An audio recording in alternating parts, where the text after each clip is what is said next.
All right, welcome. This is Orion Rising. I am your host, Leonard O'Neill. Good morning, good afternoon, good evening, or good morrow, depending on where in the world you are tuning into the show. Show this out, show this out, show this out. All right, welcome. So I wasn't able to share this in a bunch of places because I was trying to, and it always is slow, of course. So I got it shared out to a couple places. Please share this out on Facebook. For those of you that are here, I can see Penny's in the audience. She said hello. Rick, you're talking in the audience. So I see a couple of you that are speaking, so I know you're here. Okay. Oh, let me turn off this overlay here now that I'm sitting here on the chat instead of being here. Let me turn off the overlay and put myself up into full screen, and we'll get started here, right? So yeah, make sure you share this out for me, guys. Thank you. I didn't have time. I was talking at the moment just before being live. I was actually working with somebody on Messenger and talking. So I looked up and was like, oh, I'm going to be late. I got to go live. Because I knew I was going to go live, but I was too busy typing. Okay. So we finished that session last week, and I noticed that like the next three sessions are only like 7 to 10 questions long. So we might end up getting through a couple of sessions a week for the next couple of weeks just to get, which is good, right? Because sometimes it takes me, 2 weeks or 3 weeks to get through one session because we do a lot of talking. Thank you, Rick. I saw that somebody was trying to share, so thank you. So, all right, Penny said off my game this week. I couldn't make it 3 weeks in a row. Well, you're here. So you're here when you're supposed to be. There's nobody required to be anywhere. That's just like in the groups that I have where I have administrators. They're not required to be on at any specific time. They're not required to be on for any specific time. They're not required to do anything. I never, even with readers in a couple of the groups where we do readings, when we're helping train people, if you work with us, you know that. We don't force you to do anything you don't want to do or any time. And then we don't tell you that you can't go and do it on your own. Once you feel comfortable, you can take off and never talk to us again. We don't care. We're here to expand the consciousness of people and show them that everybody can have every single skill, whatever the skill set is that you've ever even heard of, that you know is legit and other people have. You can have it as well. You can have all of them. It just takes time to do that. And some skills you brought with you, or the possibility of using certain skills. Some people come through as a healer. I was a natural born healer. So was both of my ex-wives, natural born healers. And two of us are Reiki master teachers now because of that. And when we were being attuned to our master teacher attunement, the people who were attuning us were like, what, we should be having you attune us because of the crazy stuff that was going on. In fact, I had my teacher who was in Australia. In fact, my ex-wife did the same thing. She was already a master teacher, but she went through the process just like I did, because there was a lot of people questioning back in, I think it was 2016 or so, about doing distance healing. And those of us who were in the industry for years were like, there should be nothing that has anything to do with distance. Shouldn't matter if you can astral project to the other side of the planet to see what's going on. Why wouldn't we be able to heal too? So a lot of people that were old school Reiki masters were like, no, you have to be hands-on in the person's presence to be able to tune them. And there was a bunch of us that were like, no, as we develop and we're developing beyond this, this whole, how far backwards we were as a species on this earth for the last couple thousand years, more than that really, but just, to not scare people, that we should be opening up our minds as we're progressing and ascending into the possibility in the realm of non-physical. So there shouldn't be anything to that. So I decided I'm going to go and get, Reiki attunements from somebody, wherever they are in the world, that it's not here. And it just turned out that this person was literally in Australia and I'm in California. So, so that's one way all the way around the world. And the other way, it's still, down, to 4,000 or 5,000 miles away. Out in the Pacific, it may not be 5,000 miles away, but it's at least a couple thousand miles away down to Australia from California. And I had, then being a scientist, when I was getting my attunement for master teacher, I made sure to Not really for you who are in Australia, Rick, you know what I'm talking about. You guys are like 16 hours ahead of us or 17 hours ahead of us, depending on whether you're in the area that does the time change or if you do or not. And we're here and we do time changes forward and backwards. We just sprung forward not too long ago. So we did the time change. That drives me crazy. I wish we'd stop. I lived in Arizona where we didn't do it. So much better. You just have to get used to the idea that it stays light until 10 o'clock. Who cares? Right? Especially if you're in the further north you go, the longer it stays light in the wintertime. So literally, I wasn't sure when I was supposed to have my attunement. And then the experience that I had when it happened was crazy. And I was reading what Penny just posted, and I literally was like, "What is going on? Oh my!" It was heat. My face turned red. I was hot. My hands were glowing, and I was like, "Maybe I wonder when my attunement was supposed to be because wow, this is crazy." And it was on a Sunday, so I was like, "Wow, this is really strange." So I emailed. Literally, when it stopped, I emailed my master in Australia and she emailed me back with, "We just finished with you." And I was like, okay, because let me tell you what just happened here and how I felt and what was happening to me. I felt that and I didn't even know. I had no expectations because I didn't know exactly when the time differential would be. So I didn't figure it out because I wanted to have it happen, hopefully while I was awake and not while I was asleep. And it just so turned out that it just happened. And then she said, "Let me explain to you what happened here." Oh my, you must be a healer already. How long have you been healing people? And I said, "Well, I've taken all your courses in the last few months to get my attunements, but I've been doing this for 30 years. And she was like, "You are a natural healer because you are already a master. You must have brought that with you." And I was like, okay. And then when she told me what was going on, which was really insane, right? There's Peter. Welcome, Peter. Denise, welcome. Denise. Brianna, welcome. If you say something in the chat, I know you're here. Please share this out, right? So, right, Penny said that's what I was trying to read when I was talking. She said, right, yeah, so it's 8:07 now in Australia where Rick is, and it's 3:09 now because it took me a couple minutes to read it until, so yeah, literally, see, so that's how far ahead you are than me. It's 3 p.m., 3:09, almost 3:10 p.m. here right now currently in California. And you're tomorrow in the future in the morning. Getting up, just woke up a little while ago, right? So for you, it's Saturday morning. For me, it's Friday afternoon. It's not even evening yet here in the United States. It is in the East Coast because they're 7 o'clock in the evening now, p.m. So you're just on the other side of the prime meridian. So you're literally that far ahead of us. So that's why I always say good morning, good afternoon, or good, or good morrow, not good evening. Good morning, good afternoon, good evening, or good morrow. I always say that on the outside of my show. Okay, so the point of all of this is that she was in Australia. I'm over here. I didn't have any expectations. I didn't know when it was going to be, and I had this intense rush of warmth and heat, and literally flushed, and my hands were almost glowing red at the time. And that was a distance attunement. So then I went back to people who were the opposite minded and gave them my assessment of what was going on. So my ex-wife, who we're still friends and still talk, she said, "I'm going to do the same thing. I'm going to go through it and pay for it as well to see how it feels." And so she did the same thing, got her Reiki 1, 2, and 3, and the master teacher attunement.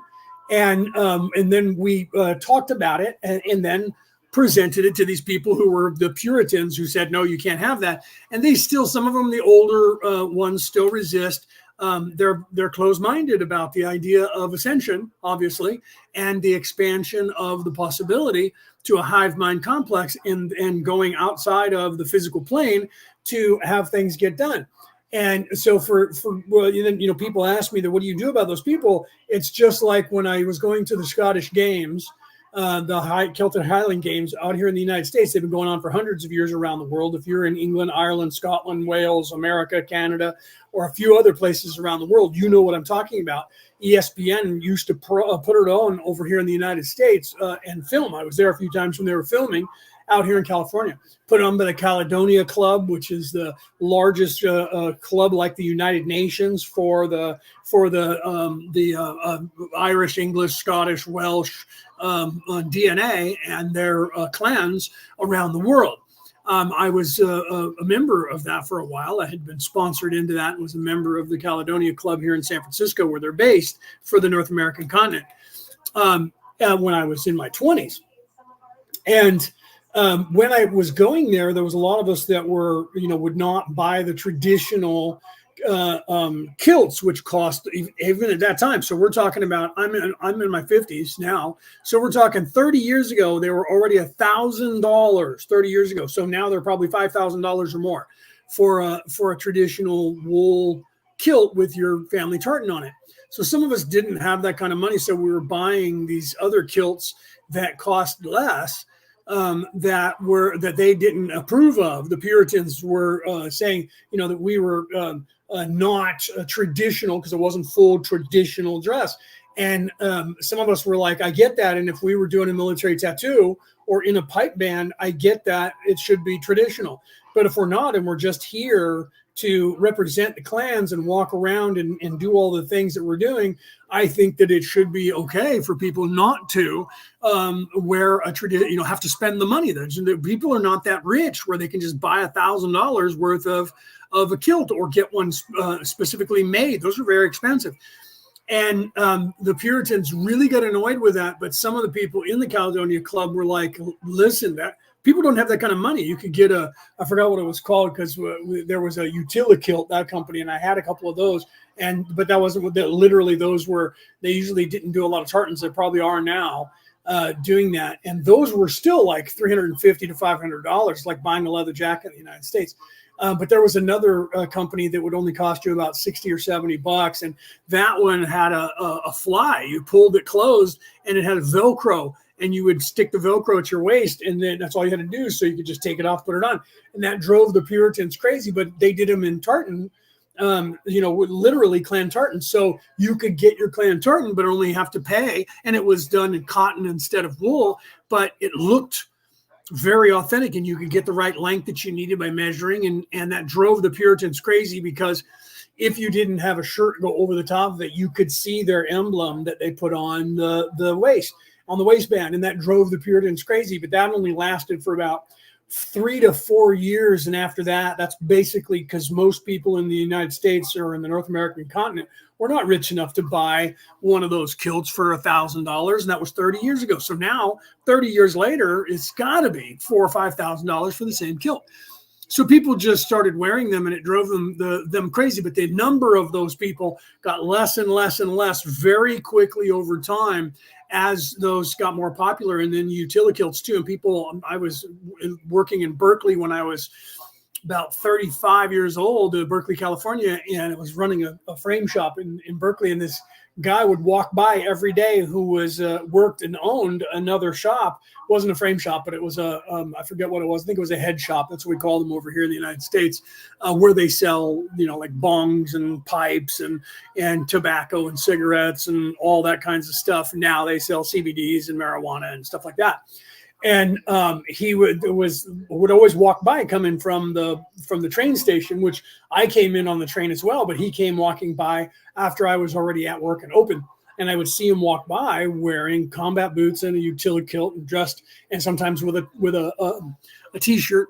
And I actually helped him. We started talking one day, and I told him that I can't wear that to work because I'm the store manager, but I wear my utility kilts around all the time with combat boots and whole nines. It turned out his theme was that he was doing for his wedding was a Star Wars theme, and they wanted to design. He wanted to design the Red Guard, who, I don't know if you ever remember watching Star Wars. They were always protecting the Sith Lord, and they were all in that red outfit that looked like it was leather, or I think when they made it, it wasn't leather. I think it was made out of acrylic or plastic. And he was trying to figure that out. And I actually helped him design his entire wedding because we were friends. But my point is, he agreed that these traditionalists really hate when they see us. The same thing goes for people casting spells and doing things where they, traditionally in these old world religions. Now, remember, I am a Merlin. I have that title. So 1,000 years ago, 2,000 years ago, even hundreds of years ago, a couple hundred years ago, everything was very ritualistic, and you would have to do things. If you've ever read like the Necronomicon, there's a couple versions of it where they have ancient spells from Mesopotamia area. In fact, they even talk about the Mesopotamian Aluma Elish in one of the versions. And it takes like 6 months to cast this spell. You got to do all this stuff.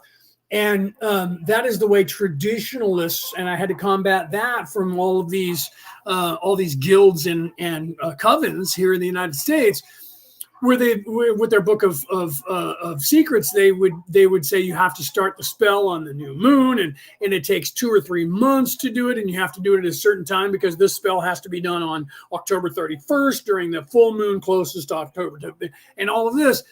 And I spent a lot of time in these paranormal shops throughout the years teaching people the opposite, that some of those you do need that stuff, and that tradition is important for specific things that you need that for, but you're supposed to be evolving to know. And this is what we were teaching when it came to casting circles and using the altar and the tools, that eventually we start you with, you need all the tools, because people think that if I have something like a pair of glasses, I can't read until I put my glasses on. I also can't communicate with somebody or eat food without a fork and a knife. So why would they think that they could cast spells without having a wand or a staff or a dagger or something? So we knew this, and that was the way it was taught traditionally. So we would teach people in the beginning that you need these things until you don't. And then in the transition from magic to high magic, magic with a K, what would be a place where you would stop needing physical things. And we were teaching that. And then I used to go and teach on like a Wednesday. I think I was doing it on a Tuesday or Wednesday for many years with my Reiki master teacher, not the one in Australia, but the one my first one, who was here in the United States. And we would meet and we were teaching people how to instantly cast spells, and that you can cast hundreds of them in one day if you're actually knowing what you're doing. And so we would teach people, and I still do this. I'll teach you how to write out an entire spell that could be a paragraph, 2 paragraphs long, and then you memorize that spell, and then we teach you how to create that entire spell in very few words, 1 or 2 words, or 1 word, or just a quick sentence. And that sentence or word is an intention of all of this that you already have in your head because you wrote it. And that when you're doing that this entire scenario is what you're saying in that one message, so that you can then instantly cast these long drawn out spells. And we were evolving throughout the time and teaching this to people. And the Puritans, again, were having a conniption about how dare you do that. And anyone who knows anything about ascension knows that the physical plane, this is my whole point, you'll see where I'm going with it, right? The physical plane is here to teach you what you need to know in this physical place until you start ascending. And when you start ascending past this place, you're supposed to realize the message that Neo got from the little boy when he was moving and bending the spoon. And he said, you have to teach me how you do that. And he said, you need to be the spoon. That whole entire message in that movie was, you have to become the spoon. It's not your will bending the spoon. You are transcending from who you are to the outside of this space-time, outside of this place of time, into the place of from the dimension to the density, and becoming, and talk to the spoon and become the spoon and move. So you're expanding your consciousness past this physical plane. And this is what we're all supposed to be doing here. We're supposed to, when we're first locked into this puzzle, we're first locked into this prison of the mind, it's all physical, and we learn all of the physical. And what we're supposed to do is choose to either stay in the physical and be self-serving, or start to ascend past that and know that the ultimate game here is to move into a place that eventually replaces this physical body, and you start becoming aware of yourself in the spiritual, and you start moving into that. In the fourth, the fifth, and the sixth, pretty soon you don't have a physical body anymore, and you are only energy. That is what we're supposed to do here. So my whole point of all of this, then we'll get into Raw. I know that I'm going on for 20 minutes or so again before I even start Raw, but you'll see where we're going because Raw is going to cover this. You'll see that. So literally what you're supposed to be doing is ascending to the possibility of everything outside of this place, because you're trying to. This is a classroom. This is a school for the this is what Raw is telling you, and what has happened here. Raw is telling you this. The overtone message is they learned about this. Evil people learned about what this place is about, and they learned that they can usurp. That means get around and take control of this matrix by taking control of your free will without you knowing about it. And that's what they've done here. That is literally what you know as the Anunnaki, or whatever you call them in whatever country that you're in, whatever you know them as, the Illuminati, the Bilderberger, whatever fear factor pops up in your mind of the great evils of the earth, the one percenters. They know about that. They know. And so what they've done is, the information that came here, that them controlling your pineal gland, that pine cone in the one hand, and the scrolls in the waistband and the little handbag, is literally what Ra's talking about. When they got here, the Orion Crusaders got here, the information that they brought was, this is how you control all of this. And that's what they've done. What we're trying to attempt to do here is remind you that you have free will, that you are something greater than this physical plane, and that there is this entire other place that's there. So all of the religions of the earth used to teach that. And there was a definitive line in time where that all changed. And that is as far back in time, or the other way around, however you want to look at it, as far back in time as the Orion Crusaders, the Anunnaki, could go and change time. Because when they got here, you have to have a past, a present, and a future. So for them to have boots on the ground, they had access to the timeline. That's the temporal war. You can Google that. That's the temporal war. So they had access to the timeline, and what they did was they projected themselves backwards in time and started making changes to the timeline, which eradicated your knowledge of the existence of free will and everything that you're supposed to learn.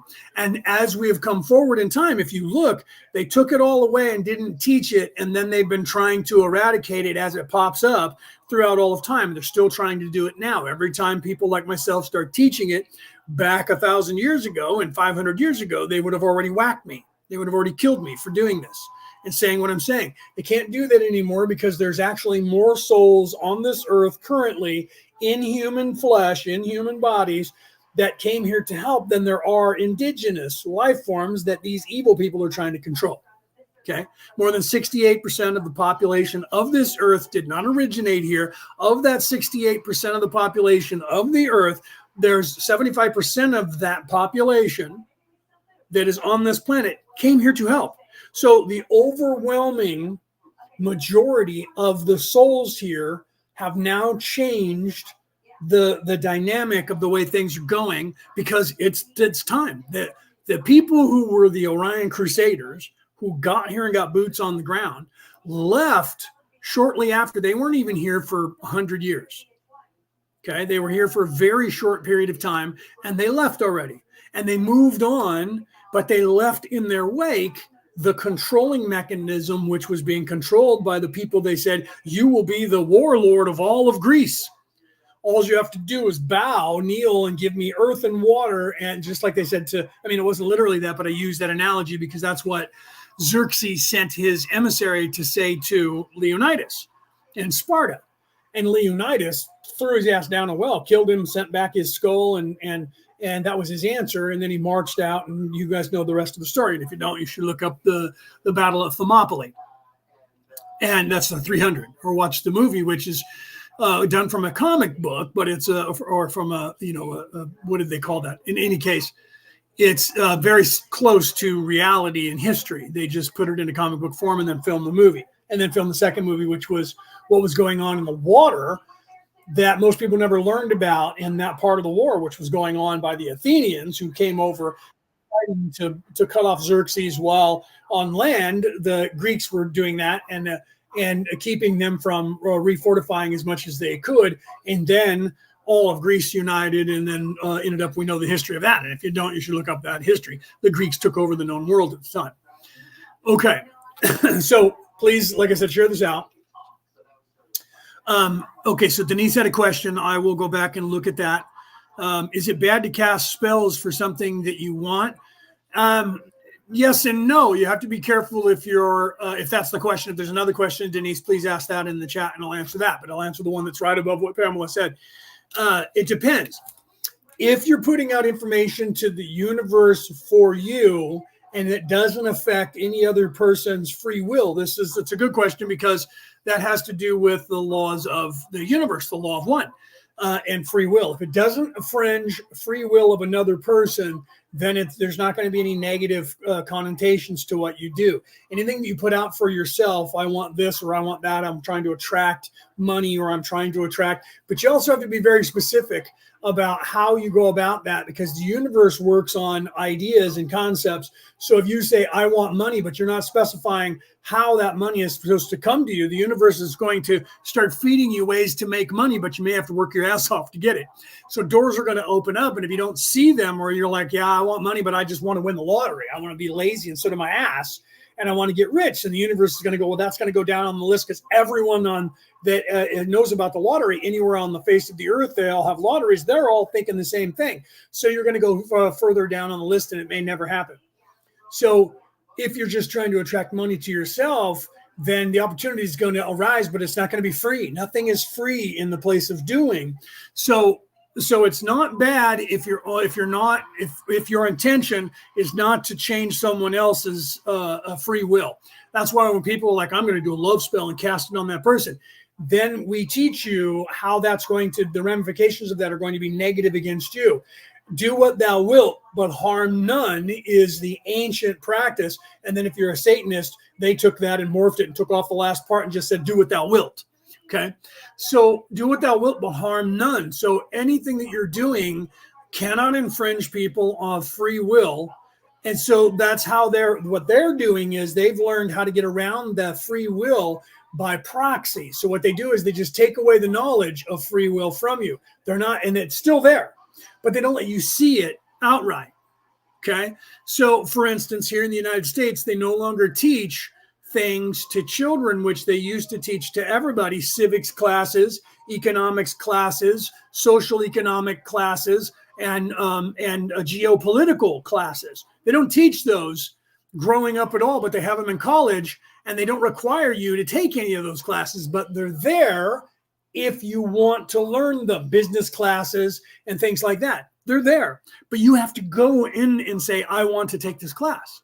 If you don't even know they exist unless you inquire. Why is that? Because the 1% doesn't want anyone to be their rival in any way or competition.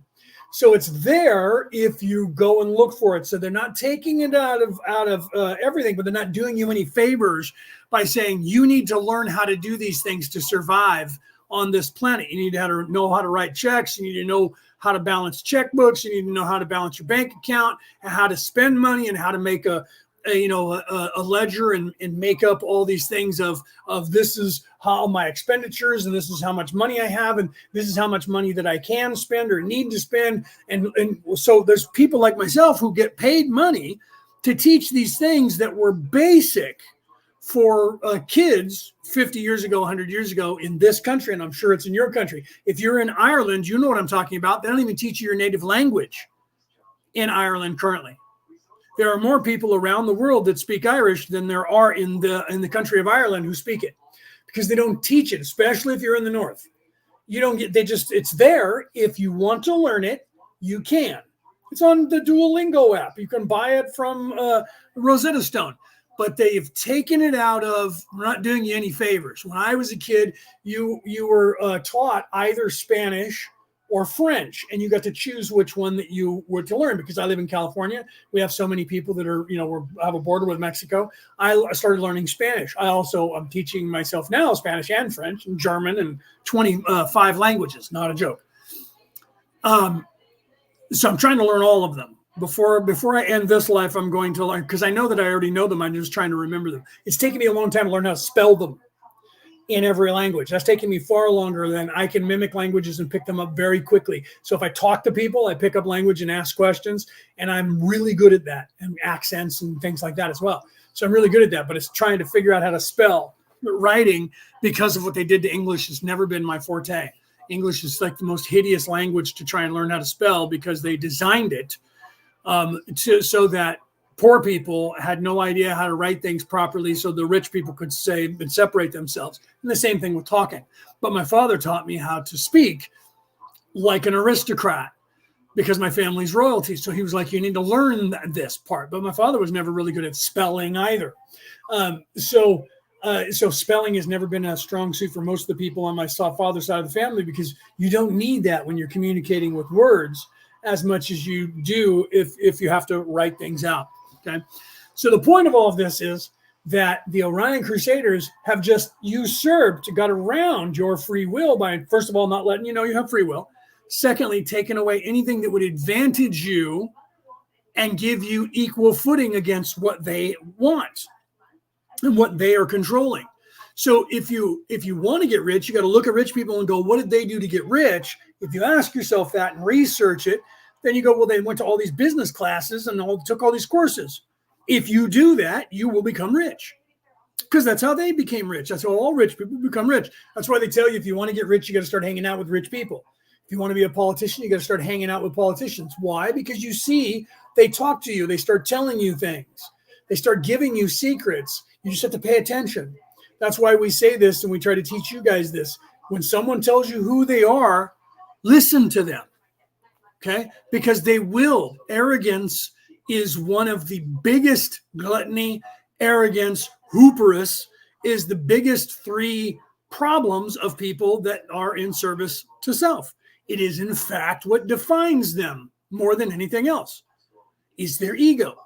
So all you have to do is pay attention to their words and how they say things, and the look in their eyes and the look on their face when they speak. And if they know that you're paying attention, they will change that. If they don't know, and you're acting stupid or playing as if you're under their spell, you're going to get information far more readily. We teach this in Spycraft. Okay. So you need to look stupid. I'm not stupid. I just play a stupid person on television. Okay. So I hope that was the question that you had. Okay. So let me put my glasses on so I can check. Joanna, welcome. I don't know if I said hello to you. If I'm missing anyone, I apologize. So you have to realize that, right? Pamela said exactly. I don't know a word of Irish, and I was taught French. Yeah. See, so there you go. You don't know a word of Irish, and so it depends on whether your family members taught you Irish. My family members were teaching me that, and I'm now teaching myself the Irish language as well as the Scottish language, which is just a dialect differentiated from Scotland or from Ireland. And both of those are a dialect of Welsh. And if you listen to the Welsh, they have the original language. And, you know, the Scots say they do and the Irish say they do, but the Scots were only there because the Irish, right? And so who came first, the chicken or the egg? Was Wales a country before Ireland was a country? If you trace it back, I believe it was because because getting on the islands of Ireland and Scotland, we all know, if you're Irish, you know that there were two separate invasions. So that means that we came from the mainland of Europe and the west coast of Europe. And then you can trace most Irish DNA back to Spain. So we came out of the west coast of Spain at some point. And anybody who has Rh negative factor, or specifically typo or typo negative DNA, that traces back to the west coast of Spain, to one particular city that used to be a city-state in Spain that is only 10,000 years old. So the truth is, we came from, that's why when people say Celts, the Celtic race, the Vikings that were Western and Southern Europeans, that's where we descended from. So the truth is that Wales maybe really was a country prior to Ireland being occupied by the current DNA that occupies it. But then the English don't want to hear that, because that would suggest the same thing about the English, that they also came from the mainland.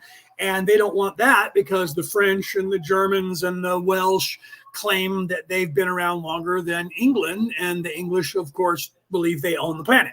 Right? Okay. So the purpose of all this is that Ra is telling you that the evil people learned how this matrix worked. I apologize. I'm having allergy issues because it's spring here in the United States, and right now the trees are blooming, and I'm literally living in a place that's called Heritage Oaks, and we have oak trees everywhere, heritage oaks all around us, encompassing us with a canopy of their branches. And that the pollen from the trees is really heavy until about 2.5, 3 weeks from now. And then there'll be the grasses. And when the grasses, it's not bad because there's not a lot of grass. There is, but not like the trees, the heritage oaks. We have oak trees blooming everywhere. And it literally puts a coating of yellow from the pollen all over the windows and windshields of our vehicles. That's how much so I'm having issues with. I took allergy medicine this morning, so I apologize. But the modus operandi of the Orion Crusaders and all people in the third dimension who are in service to self is to usurp control over things by erasing it from you, taking it away from you. But they have to leave it up there because of free will. They have to leave it out there and teach it and leave the information out there. So if you're looking for it, you can find it. It's just like what they did with the religions. It's all, I explain that and talk about that in my book, which will be coming out in the next 90 days. We're hoping maybe a little bit more than that. I just got done with the editing process last week and sent it back. And I just heard from the publisher that they thanked me for sending it back, and that shortly I will have another person contacting me to start designing on the cover and all of that stuff to put it to print. And get it out. So we're going to get it to print. I'll let you guys know what's going on with that when that comes out, and when the pre-ordering process starts. Once we get the book starting to go to print, then we will roll out the website and the pre-ordering process for the book, so that those of you who are out there around the world who want to order the book, pre-order it so you don't have to worry about it when it drops. To run out to a bookstore and have it mailed to you, you can do just that, or pre-order it on like Kindle, and I'm working on a deal for the ebook for the audiobook and to get that published as well. So we'll have the ebook out and the audiobook and all of that. And so I'll let you know as soon as that is up, I'll be promoting that. Okay. So, and the book is literally entitled The Reality About Reality Returning to the Old Ways, which is, it tells about all of this. Okay. That's funny because Denise just said that, and I didn't know that. She said, Leo, please let us know about the book.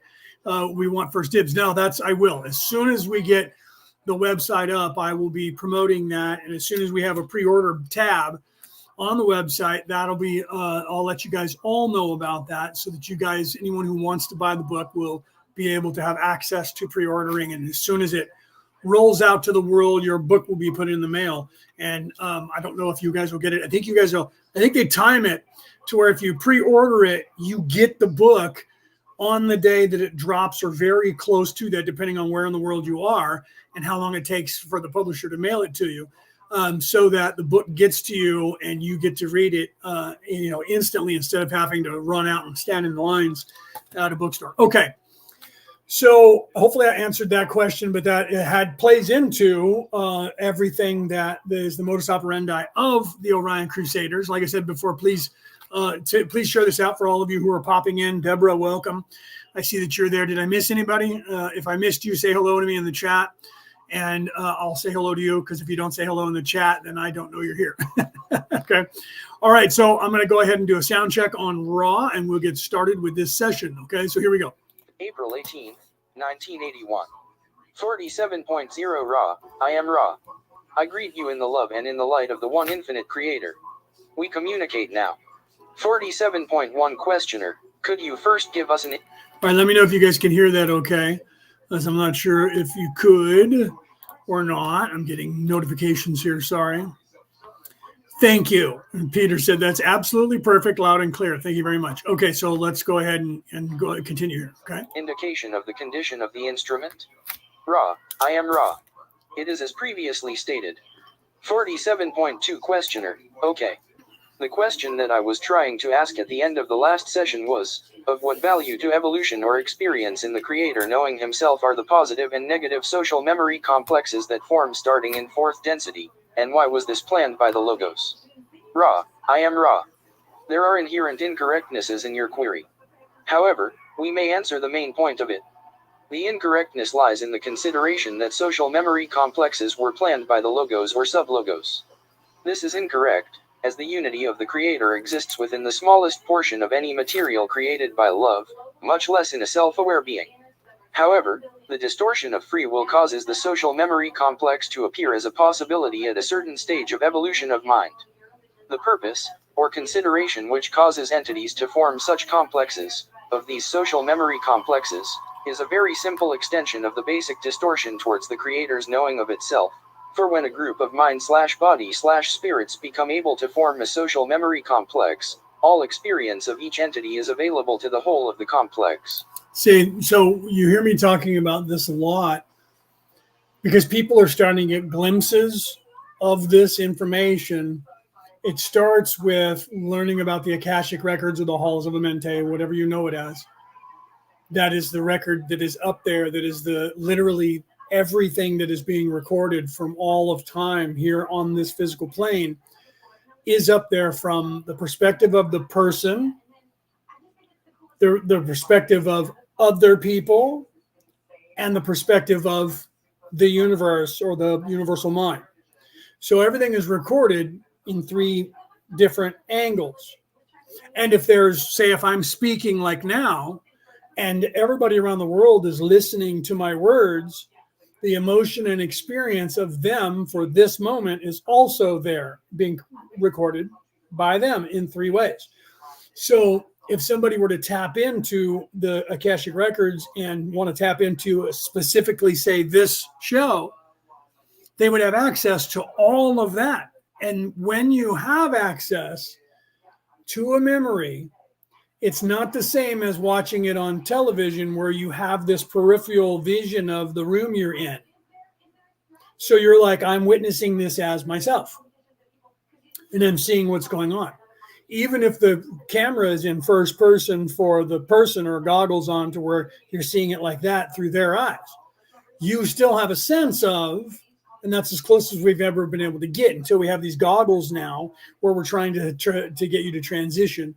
And that's becoming the new thing, is to put on the goggles and look around and go, wow, man, this is cool. That is already available, and that's why it's so novel to people, because people realize that that is something they're used to already. So when you go there and tap into a resource memory from the halls of Amente, you literally experience it with the same emotion, taste, smell, touch. There is no difference than a dream or than this dream that you're in currently. So when people start to access that a lot, they'll go, I was this person. You know, I know 7 people who claim that they are literally King Arthur reincarnated. Okay. And I will guarantee you that not all 7 of them are they're not all the same soul. But they've all seen that and have access to that memory, so that they're not differentiating their personality here in this place with that personality at that time in time space. They're not differentiating that. And so what they're doing is they're believing that they are that person. It doesn't mean they're not, because on a high enough level, we're all one anyway. So the truth is they were. But when that person was there and that soul was in that body, that is recorded in history, it wasn't this personality. It's a different personality. It's a different individual personality makeup that is down here on earth at that time. So even if you are the same soul who was that person 400 years ago, you're not the same person. On a high enough level, you are, because you are the same. You are that person. So is it possible that I, say, was Jesus Christ? It is just as plausible that I was Jesus Christ as it is that I wasn't Jesus Christ. It's 50-50. But if I go up high enough, I am Jesus Christ, and so are you, and you, and you, and you, and you, and everybody else on the earth. So from the perspective of the unity, the hive mind complex, when you get to that level alone, not to mention going back to source, When you go back to source, you are everything, including a rock, a tree, air that I'm breathing, water in my cup sitting over here, the cup itself, the sand that makes up the cup. So from that perspective, so it's all a matter of perspective. Okay. So that is supposed to expand your consciousness to the idea of that possibility that I might have been King Arthur. But some people get locked into that and I was. Their ego grabs a hold of it, and they're like, I am Jesus Christ. I am, Ashtar. I am. Just because you're tapping into the information and you see it in first person in a astral projection doesn't mean you're necessarily that person. On a high enough scale, when you go up high enough, we all are. So to brag about it and say, I have all the answers to the universe because I am and was this person, so was everyone else. That's what you're actually supposed to expand your consciousness to the idea of. You're supposed to realize that. Ra talks about that early on. When you look at somebody, you have to see the creator. When you look in the mirror and see your reflection, realize you're looking into the eyes of the creator. So treat people as if they are you and you are them. Treat people as if they are the creator. And people go, with the whole, that's where the saying, let's just go to Christianity, of let him who has, or let him who is without sin cast the first stone, or judge not lest ye be judged. Though both of those lessons are parables on that same lesson. But they don't explain that in the Bibles anymore because that information was edited out so that you couldn't know why they were saying that. The connotation is there, and priests will tell you that's what that means. Well, this is what it means, is that we're all God's children. They start with that, for the children. We're all God's children, and so we're supposed to treat people how we want to be treated. Turn the other cheek by Jesus. Evil people always get annoyed with those sayings. So I'm supposed to let somebody just kick my ass and put my other cheek and let them beat me up? There's ego going triggered. I'm not going to do that. Only a pussy will do that. Ego, living in the flesh, thinking only in the physical, not realizing the spiritual, so not moving out of this physical body to understand what was being said to you. You're trying to understand it, trying to stand under it, not understand it, not comprehend it. So the purpose of all of that is you're supposed to expand your consciousness and see it and then question, is that really me? That's why I love it when I hear a psychic and they'll say, please make that stronger. I don't want to think that I'm just making this up. Am I just making this up, or is this information that I'm getting? They're doubting themselves because they don't want to run into the ego and believe that they're the shit and that they're making it up and I'm the one who knows all of this information. They're staying humble on purpose by saying, please give me confirmation of this because I don't want to think that I'm making this up. So that doubt, that self-doubt, even though people will tell you shouldn't have self-doubt, most people who tell you that are driven by ego. You should have some self-doubt. The ego should be working, because you have to have the ego. So the ego should be working in the way that it's supposed to, in the positive. We call that the angel on the right shoulder. That is your conscience, not your consciousness. That is your conscience. That is the other half. That is the positive half of the ego. No one talks about that. Everyone says ego is negative only. Nobody gives you the other half of what ego is. Ego is positive and negative balance, the yin and the yang, the Vesica Pisces. It's supposed to be up and down like that, not sideways, but they show it to you sideways. All of that is the ego. So the ego is not just negative stuff. In fact, the ego gives you negative positives, like I'm the greatest in the world, I'm the baddest in the world, I'm the champion. But that's all positive that the ego is feeding you, even though it's a negative because it's telling you, oh, I am the greatest. The same thing, the other half of the ego is the conscience that says, don't do that, that's not right, you wouldn't want someone to do that to you. So the ego is more than just a negative thing telling you positive shit or negative shit. The ego is the positiveness that's also telling you positive and negative. Don't do that because you wouldn't want someone to be like that. Think about how that feels to them.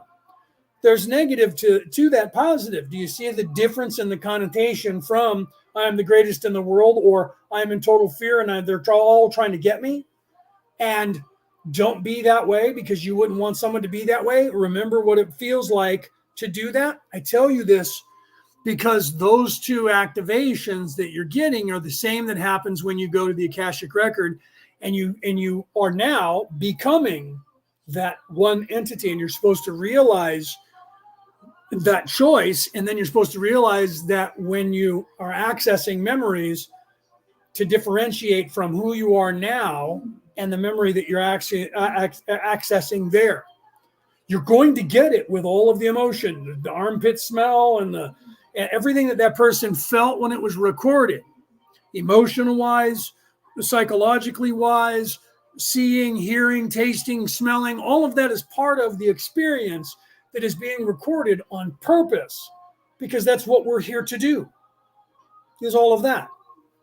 So that we and the Creator can become conscious of ourselves in this place and everywhere in between, from nothingness back to the source on every single level. Okay. And so that's literally how you're supposed to see that. But people get caught and then they listen to the wrong ego. The Native Americans or the natives to North America said, which wolf do you feed, the positive or negative? Which what you become is whatever wolf you feed the most. So if you're listening to the darkness of the ego that everybody just thinks is the ego, and they forget about the other half of that. No one ever talks about that when they say ego. They only talk about the negative and the negative positives of that energy. That's like when they say Kundalini. No one ever says the Kunda buffer energy. Everyone focuses on Kundalini and says, well, that's the twin energies. No. One is called Kundalini, the other is called Kunda buffer. Kundalini is masculine. Kunda buffer is all the feminine. Positive, negative. Masculine, feminine. Do you see? So the positive is the feminine and the negative is the masculine. But it's the other way around when you get to the astral, and that's what people get confused on. Because the masculine, positive, right, is the male, because that's what you're thinking, because the male has the penis, and the woman is the negative because she has a womb. The truth is, she's the positive because she's the receiver. And the male is the negative because he's pushing everything out.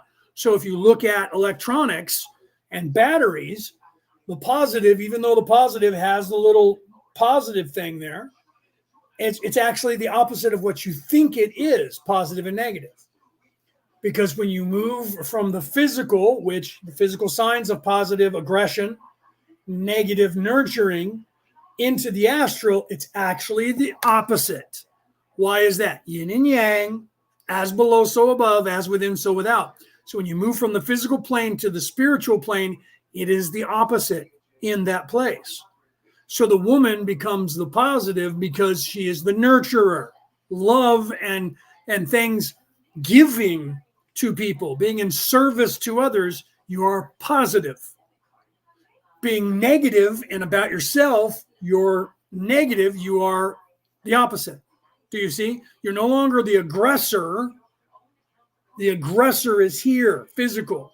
When you're in the spiritual, you're receiving because it's all about yourself. Do you see? And it's a quantum weirdness that people. Jake has a question. I will. Thank you for that. So let me look up here and find out what you guys are talking about. And see, if I don't have my glasses on, I don't see any of that. So let me find Jake here and find out what the question was from Jake. It's probably way up here, right? And he said, not yelling, you're just trying to get my attention. This is why I need somebody to be in the audience. Okay, so Jake said, if we were a guide for that person to, can you attach yourself to that person in time? Yes. Yes, the answer to that is yes. If you were, say, out of body at the time and you were a guide for someone who was here on Earth, you can also tap into that person's memories. So if you were a guide and now you're down here to help or to learn, you still have access to that at some point, and then you could tap into their memories. I hope that was the actual question that you were asking. So the answer to that is, yeah, you can. Can we attach yourself to that person / time? Yes, and you still are. When we sign on for those things, we're still attached because we're part of that learning information that we were assisting. So that goes into our memory as well. So when you're out of here and you're up there in the spirit and you're helping other people and you're not embodying in the flesh, you're still recording. So that's attached to that memory. So when you go to access your own memory, you're also going to access their memory, and you can switch and watch either one, coming from above, looking down at that person, or what that person is doing. That's on a high scale. So as we get to the halls of Amente, we have that access. And as you start learning that, you start being able to click into those. And the higher we go away from the physical plane, the more we have access to the hive mind that we become until we go back to source. And so Pamela, right after that, let's see, she says, which can cause confusion to the person that thinking that there was in their past life. Yeah, and that was, I don't know if that's what you were talking about, but yes. So the problem is that once you become aware of the information and say you click into the information, but you don't have somebody helping you to understand or understand what that information is, then they just take on that, I am this person, and it gets confusing. And then they start thinking that they are that, and they run around telling everybody that they are, and people think they're crazy. And then eventually they get past that, and then they feel embarrassed about it. And then people usually laugh at them and go, they don't know what they're talking about, because they thought they were God. At some point, they thought they were Jesus, or they thought they were somebody or other. You know what I mean? So it's all, yeah, but it's all part of the ascension. And so it depends on where you look. Your perspective is in your perspective is what you are. We are each an individual perspective of what's going on collectively on this planet currently. And you have to realize what Qui-Gon Jinn said in the Star Wars Episode 1, which was the fourth movie, is your focus determines your determination, or your determination and focus determines your reality. So your perspective determines your reality. So if my perspective is, I think I'm Jesus because I'm tapping into that, then that doesn't necessarily mean I was actually that soul at the time who got up on the cross, got whipped, and went through all of that and died for everybody. But it could mean that. The time will tell that in your ascension, because ultimately all of us we all are one. So ultimately, when that happened to Jesus, or anything that happened to anyone on this earth, if you want to look at what's his name, from Braveheart, I can't think of his name. I'm thinking, all I can think of is the MMA fighter Conor McGregor, because of the McGregor name. But if you look at that, you could say I was him in the past life. Well, you might have been, but that doesn't necessarily mean, because who you are now is not that person. So you're supposed to expand your consciousness to the idea of that, but you're also supposed to differentiate, I may have been at one time. And that expands you to, well, truly, when I go up high enough, I am that person. That's what that is supposed to aid you in doing. But at first, down here, because they've taken away most knowledge and people who teach this to you, so that nobody is explaining it like I am anymore, because no one gets to learn it, unless, like myself, I was taught in the very ancient Eastern or Western European way of the Druids. I don't have a piece of paper that has a stamp on it from some Druid religion currently on this earth, but I have a Merlin title. And it took me from the time I was about 4 or 5 until I was 18, almost 19 years of age, of learning from my own father before I got that title. Okay. So literally, the people who are Druids today go and get that title for learning for about maybe 10 years, maybe 5, some of them, in 2. So the truth is, somebody will go, well, I was taught by the ancient order of so-and-so. How many years were you learning that? So if you read like The Sword and the Stone, you realize that Arthur was being trained for most of his life. If you read the 18 or 21 lessons of Merlin, which are very rare to find on this earth anymore, well, 40 years ago, you could buy that book, and you can still buy, I think, the 21 lessons of Merlin. Or if you read any of the books by Oberon Zell Ravenheart, he was trying to revitalize this information by putting out these 4 books that were literally teaching you what you needed to know to become a wizard or wizardess, a sorcerer, sorceress, a druid or Wiccan priest or priestess, because of the same reason that I'm doing it, because it's been taken away and eradicated.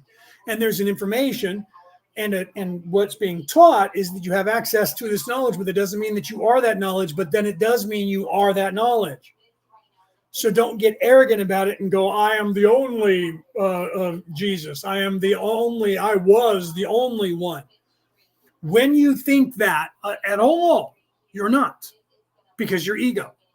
So for me to go, I am the knowledge of all the best knowledge in the world and the best Merlin ever, I'm not. And I'm having a problem with my ego by saying it. So anyone who says that, I have this, I have that title, I have this, I have many titles. And when I tell people, they go, you can't possibly have all those titles. No, I do. I don't have like 100 titles, but I have a lot. Okay. And more that they've given me. The council that are on the other side have given me all kinds of titles that I don't use. I have people come to me and say, I just got, I'm a medium. I got a message for you. The council says you can use this title. Oh, thank you. Thank them for me. No. I didn't even want to be called a teacher until about 3 years ago. My entire life, people wanted to call me teacher. And I'm like, I'm a guide. Please don't call me that. And they kept telling me it's not for you. It's for them. Relax about that. I wouldn't do it. I didn't want to come out and tell people anything about myself. I have been hiding for most of this life because I've had to hide in almost every life I've been on this earth. Can't say almost. I can say almost because there was a few I just took off and said, I'm not doing a fucking thing. I'm just going to live. So I didn't have to hide because I wasn't doing anything. I turned it all off, not doing it, threw a temper tantrum. Apparently the lifetime just before this one, I did that. Took it off, done, not helping. World can get by without me. I'm not teaching. I'm not guiding. I'm not doing anything. Turning it off, not listening to anyone. La, la, la, la. Can't hear anything, not doing it. Apparently I did that. Okay. So hopefully I'm back to current here. And hopefully I didn't miss any questions. If I did, please, I'm going to, as my book comes out, you'll see that I will stop doing these alone. I'm going to have somebody who will be on monitoring to do the producing, to be able to read the chat and say, we're going to take questions from this person who's asked that question. Because it's getting more difficult for me. And I have to keep I try to take my glasses off so you can see my eyes without a glare, so that, you know what I mean? So that becomes an issue. And I don't want to put in context because I don't like putting anything in my eyes. So I have to actually put my glasses on and look down so you guys can still see my eyes a little bit better. But I try to take them off so you guys can see the truth of what I'm saying in my eyes when I'm talking to you. Because if you're really paying attention, those of you who know me, and those of you who understand how things work, you guys know when I'm channeling and when I'm not by the eyes. And that's why I try to show people that, because this looks like I'm trying to hide and not let you see my eyes. Whenever I see somebody channeling like this with their eyes closed, I'm like, yeah, I don't buy that. It's legit, because they're not letting me, because I have the sight. I can look into everyone's eyes. I can tell you if you're possessed. I can tell you if you're evil just by looking at your eyes. I don't even need you to speak, because I have that ability. I always have my entire life, brought it with me in this lifetime so that I can do what I do. Instantly from any distance, if I see your eyes, I know whether you're a threat to me or not, whether you're evil or whether you're not. Can't hide. Doesn't matter what you're saying. Doesn't matter how cool you're trying to be. Doesn't matter how much you think you're getting over on me. I see you when I see you. And we teach this, and we did this for a long time. So when somebody would say, can I get a reading? We would be like, I need to see a picture of yourself. Because those of us who are doing reads need to see your eyes, because we don't want you hiding from us. Because some people will put up a picture and it's not even them. It's not you. They do it now. You get people that are pretending to be some woman. I'm like, that's a porn star. You're not that person. Right? Turns out there's somebody in Africa, a black male, trying to be a white woman or whatever to try and rip people off. So when I see the picture, I'm like, I look in the eyes, that's not you. You're not that person. You're someone else pretending. No, I'm not. What makes you think that? Because that picture that you're showing me is not the soul that is speaking to me right now. And that usually freaks out AI, right? And it freaks out anybody who is a slave that's working, and their job is to do that, right? Joanne, welcome. I don't know if I said hi to you. So So literally, hopefully that helps. Let's get back to Ra talking a little bit more. But all of that is the modus operandi of people that are in service to self, and it's supposed to help you to expand your consciousness as potentiation. Okay, so the modus operandi of evil people is to control all of that, to keep you from ever learning it. And they've done a great job because people like me have to try and help you guys. Do you see? Because it's not readily for you to just look up somewhere and read. But the problem is there's so much disinformation and misinformation out there. I have people ask me all the time, is there a good book that you want me to? There hasn't been a really good book that I have found in a very long time. It's unfortunate. Back 40 years ago, there was a lot out there. I'm sure there's some. I'm not saying that the books out there aren't, otherwise I wouldn't be writing a book.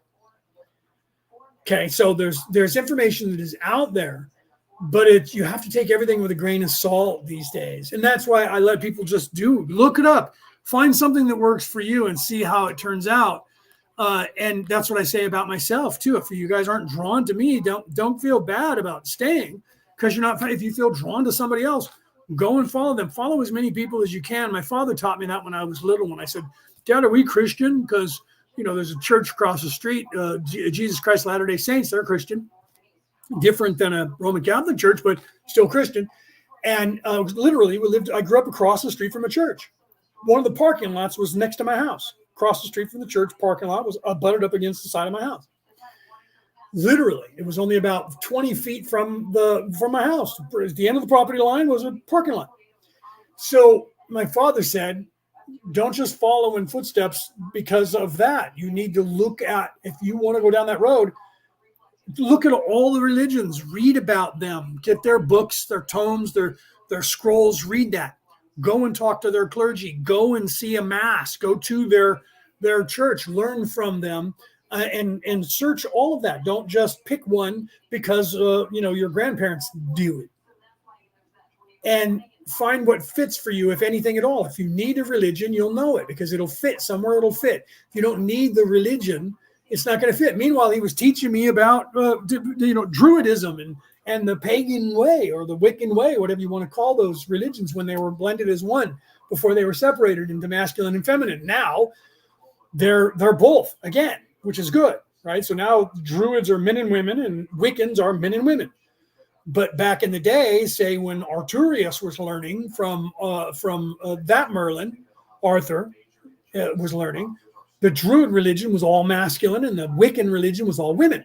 So it was men teaching one, and so they were separated. And there was a reason for the separation, was to teach the men the masculine part of the total religion. And in the ancient way was they were all one, and then eventually they would reunite. So when I say that, the fact that Wiccans are men and women and Druids are men and women, and there's not much separation in those two religions now, is because we've come full circle. We're now blending and starting to move back into this, because we're moving away from the Mars, the god of war, Baktun 12, and moving into to Venus, the god of love and wisdom, Baktun 13. And getting away from that's why we're in the age of Aquarius. The age of Aquarius is synonymous with the fish, Aquarius, the fish, the Jesus teaching. And you can look all of that up if you're a theologian. You know what I'm talking about. The feminine, the wisdom and the caring and the nurturing, the in service to self or in service to others, not in service to self way of things. So everything is coming back to the quality of the duality of the human existence, getting away from the masculine warlike gods or the feminine warlike gods, and getting away from the feminine, caring and nurturing singularity and the masculine, and moving into the duality, no longer the male dominated, no longer the woman taking the back seat. And on the other hand, not being the woman taking the god and the goddess, or the goddess being in charge and the god being beneath the goddess, which is a lot of the pagan way, a lot of some of the Greek stuff with Pan, and the goddess being forever and the rebirth being of the masculine, and like the cyclical nature of the universe to explain that, or the cyclical nature of the earth to explain that. God is reborn from the goddess. It's not untrue, but it's not as necessary, because that was necessary for the teachings that are supposed to raise us above that to realize that that is the Vesica Pisces, the yin and the yang. That is the Vitruvian man. That is the five-pointed star. It's all of that, and we're supposed to realize and transcend that. And as we're transcending, that's why don't you think about why negative people use that transition as a way of confusion, because they take everything and turn it to a confusion. They take the cross and turn it upside down. They take the star and they turn it upside down. They take the saying, do what thou wilt, but harm none, and turn it to do what thou wilt. So why would they not use transition in a negative form? That's why it's the biggest negative thing right now that has to do with sexuality as a person in the physical on this earth currently. It's because that is what we're doing as a race, is we're transitioning. So they're trying to get you to believe the synonymousness of transition means mutilating your body and transitioning to the opposite. Because you notice that they don't say anyone's normal, right? What they're saying is that all men are women and all women are men. They're not saying that there's anybody in the right place. They're saying everybody is supposed to be the opposite. That is because they're trying to get everybody in the mindset that transition means physical sexuality, not transitioning to the spiritual, away from the physical altogether. So it's not by a mistake or accident that they're using transition, transmutation for physical. And that is the biggest thing they're pushing currently, besides anarchy, death, mayhem, pandemonium, and the destruction of all society, so that they can go back to a fiefdom, to a kingdom, to a monarchy, because they need all of us to kill each other, because they have to get rid of a bunch of the population, because right now 68% of the population is here to help. They got to lower those people and make them recycle, so they have to annihilate as much as this earth as they possibly can, and they're working on trying to do that at every turn. Because of the temporal war, they know what's going on. I know some of you out there are probably thinking, what does this have to do with the law of one, bro? Everything. It's what the modus operandi of the Orion Crusaders was. Those of us who chase them here are trying to restore order and put this planet back upright. It's off kilter right now. Look it up. It's off kilter by a certain degrees. Crooked. That guy is crooked. The planet is crooked, not upright. Be upright. When you get knighted, I was knighted. When you get knighted, be upright. They're telling you that. The Christian religion, be upright. Okay, so what they're saying is be polarized the proper way. The earth is not polarized the proper way because it had flipped over on its axis, because evil people did evil shit and the pendulum swung away from, because the devil shall rule the earth for a time. That means a beginning, a middle, and an end to that time. Okay, that time is ended, but you just don't know about it. The people of this earth don't know about it because the crazy people in the insane asylum are running the insane asylum, because those who came here, created this scenario, have already ran away. I know, because I was part of the contingents that chased them out of here, and we're here to mop up now. But we have to restore order to the planet itself, to the ley lines of the earth. And I know you in Europe hate it when we Americans say ley lines, to the energy lines of the earth, and all of the chakras of the earth, not to mention the individuals on it and in it. Okay, so we're working on that. Kevin has a question. Kevin Cummings, where's your question, Kevin? I see you just said, hello, Leo. Hi, everyone. Is it true that there is no mental illness, only people who don't know how to behave? Well, all mental illness is that, in a sense. So the question, that's not a simple question. I think you asked that question. I know you, and I think you asked that question because you loaded that question. The simple answer is yes, like I said, but that's not a simple answer, okay? Because most mental illness, if you go back in time, I have a buddy who's schizophrenic, right? I hope that was the question that you had, bro. If you have another question that I didn't see, please type it and I'll get to that. A buddy of mine, schizophrenic, hears voices in his head. You go back to the time of Delphi, and if he was a female, he would have been the oracle at Delphi. But now he's crazy because he hears voices. Most of what is a mental illness is either confusion because of what's going on, and that's confusing to a person, or and most of it is the ego and the separation. But it can also be, okay, so let me explain the ego first, and then I'll go on to what it also could be. That the ego is trying to get your attention. You are confused because you're in service to self, or even could be in service to others, but you're confused by what's going on here.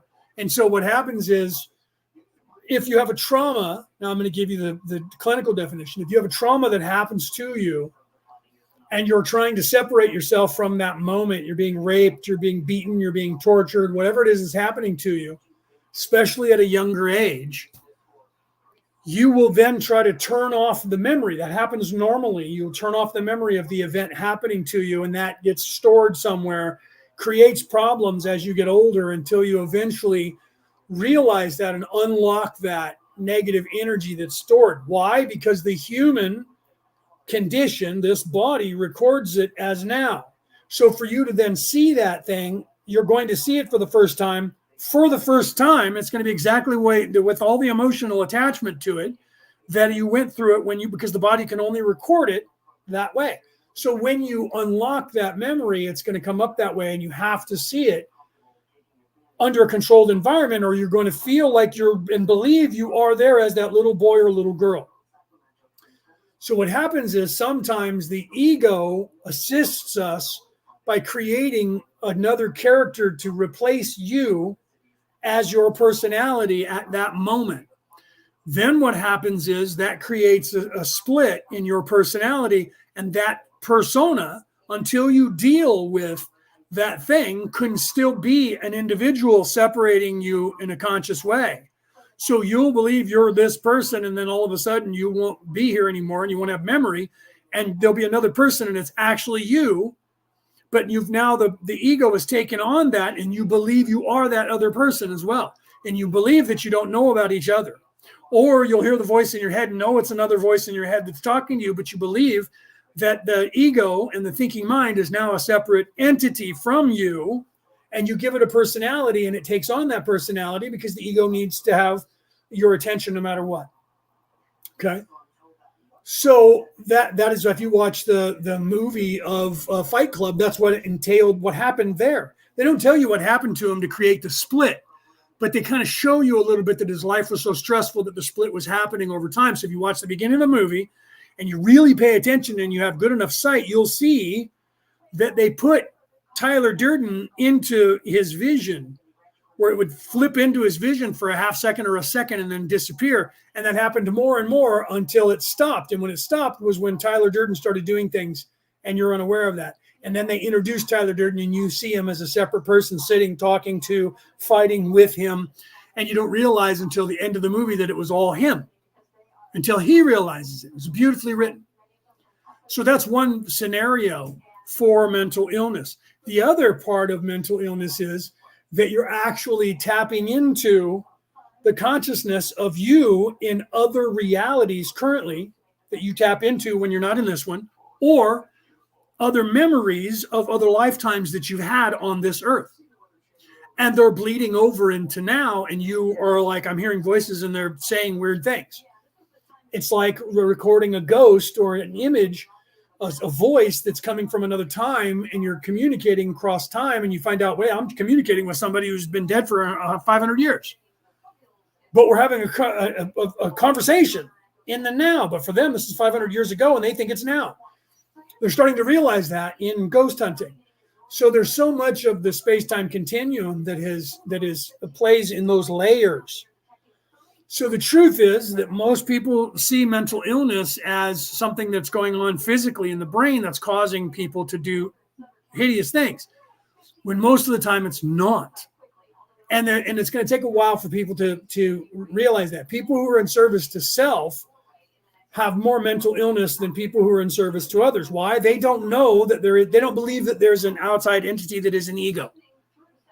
And what happens is, physiologically in the brain, the consciousness, the conscience in the consciousness goes away. And the ego, the evil part of the ego, becomes more apparent. And they've literally said there's a part of the brain, a lobe in the brain, that's not developed in these people who are narcissists and compulsive liars. So the physical, when you choose to be one way or the other, and I'll explain that in a little bit more detail, changes the brain chemistry. So when you choose to be in service to self, and I am evil and I like it, your conscience becomes less available to you than your ego. The ego gets bigger, the conscience gets less. When people choose to be in service to others, the conscience becomes more apparent to you and the ego becomes less. Physically, and changes in your brain. Physiologically, scientists have seen this, know it. An example, people who seek power are almost always, 90% of them are in service to self. People who have power, the reason they say ultimate power corrupts ultimately is because when people have a lot of power and they are in service to self, as the conscience diminishes, there's a lobe in the brain that gets larger and they do more things, raping women, stealing things, doing things, because there's a part of the brain that they have discovered is enlarged. And they're claiming that makes them act that way. It doesn't make them act that way. When they chose to be in service to self, there is a physical, as above, so below, as within, so without, or as without, so within, however you want to say those things, physiological change that they have talked about. I'm going to have to put this in my next book, that they have been able to realize that is true. So when a person makes the decision, once you make a decision, I'm going to be evil or I'm not, that changes everything about the physiological makeup of not only your taste and what you watch and what you read and what you eat and what you smell and everything and how you look at life, but it physically changes your brain chemistry, and the physicalness of the brain itself changes. Certain lobes of the brain enlarge one way or the other, depending on your choice. Do you see? Science hasn't caught up to that yet. They're getting there because they're aware of it, but they haven't made the connection to the spiritual, because most science is all about, we've got to prove that this is all that there is, because they don't believe in spirituality. Okay? So like Peter is saying, let me go back and see if I missed anything from you guys. So if you guys have anything, comments, please go ahead and comment. But Peter made a comment here. Peter said, when you focus on tomorrow, we can see the future. And once we do that, we can predict scenarios when in the future, it's all got to do with meditation, frequency, and numbers, energy, frequency, vibration. Okay, let me put that up on the screen for those of you who can read it, what Peter said. So if you want to know the future, you focus in your mind and look to the future. Your future, your determination, your focus determines your reality. So when you want to look at somebody, you have to actually do that. A medium, say, you're going to get a reading from me as a medium.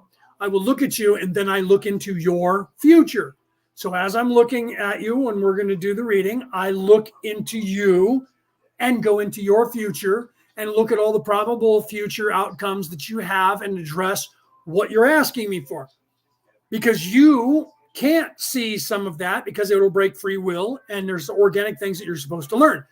However, a medium can't see those things either. They can see them, but they can't tell you those things either if you've already decided that that thing is for you to learn organically. And that's why I always rate a medium by whether or not they'll admit that to you. Can't tell you that because you're supposed to learn that. No one wants to hear that, so most mediums try to get around that because they don't want people to go, well, I'm not paying you. You're no good because you're not telling me what I want to know. Well, that's because you've set that down to not know that for yourself. You're supposed to, but you're not. But most people won't listen to that. And they'll go, you're just an idiot. You don't know, and you can't see, so I'm out of here, and I'm going to tell everybody that you're no good. So most mediums won't say those things to people because they're afraid of the ridicule, and they try to get around that in a way that doesn't usurp free will. They're aware of it if they know what they're talking about, whether they say it to you or not. That's high magic. That's magic with a K.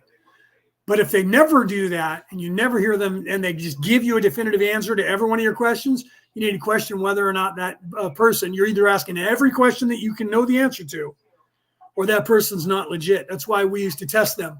When somebody would say, I want to be a reader for you on our group, which I've changed the name of the group, so it's no longer a group about teaching people reading. It's now returning to the old ways. But we would make you read 3 of us, and then we would discuss that with each other without you being there. And you couldn't read all 3 of us at once. It had to be individual readings for each one of us. And then we would, in the background, talk to each other about the person. And then we would say, okay, we do that to assess where you are without your knowledge. And we would pick 3 people who are very hard to read, who can stop you from doing a reading on them if they want to, and make you work hard at it to find out what your skill level is on purpose. And if you're not able to read us because we're stopping you, we then unlock that and allow you, and we lower that bar to find out where you are. So there's some of us who are aware of all of that. Okay.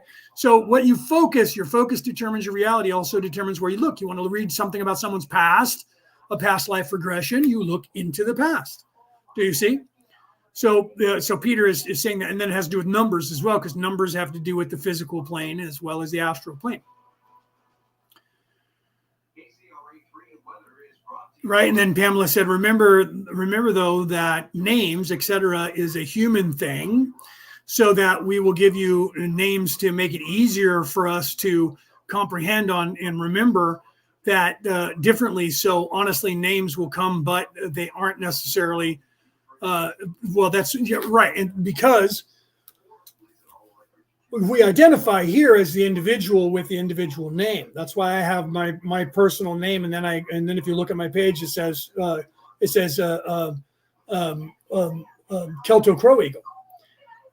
Kelto is the name that I choose as my Merlin name and as my Jedi master name.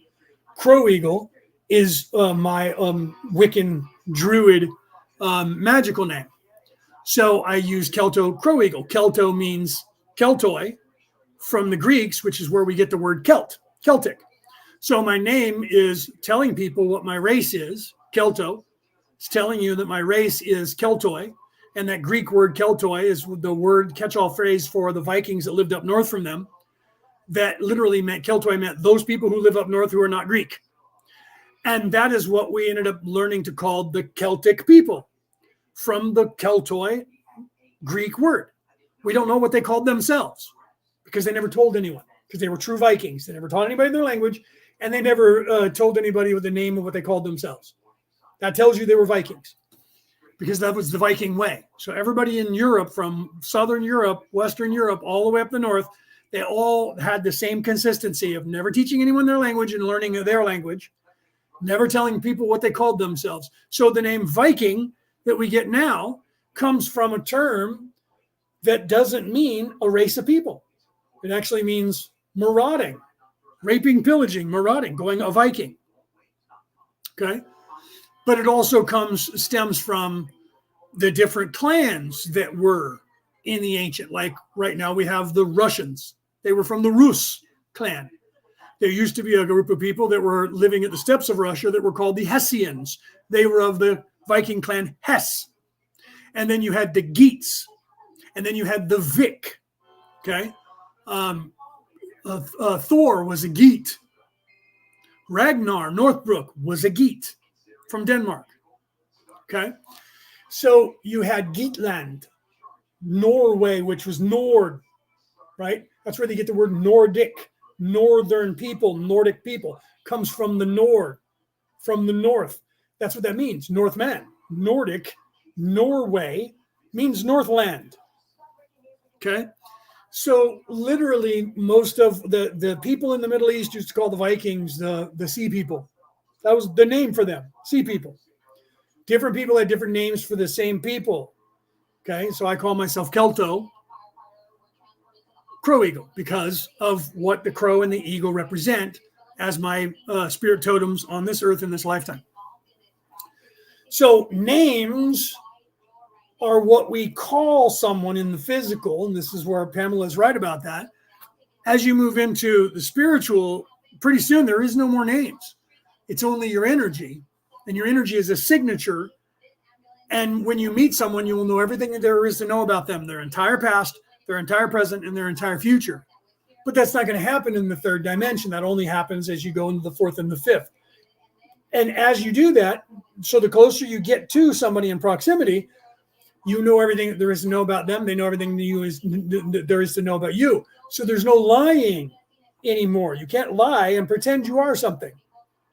So you are open and honest with everyone, and so are they with you. So that is only in a place that's occupied by people who are in service to others, because people who are self-serving can't live in that environment because they can't hide. Do you see? So when the separation happens after here, they can't hide in plain sight anymore, because as soon as you get near them, you know they're evil. We already start having that sight. Let's continue with Ra, and you'll see what we're talking about. But then again, if you guys have any other questions, please let me know.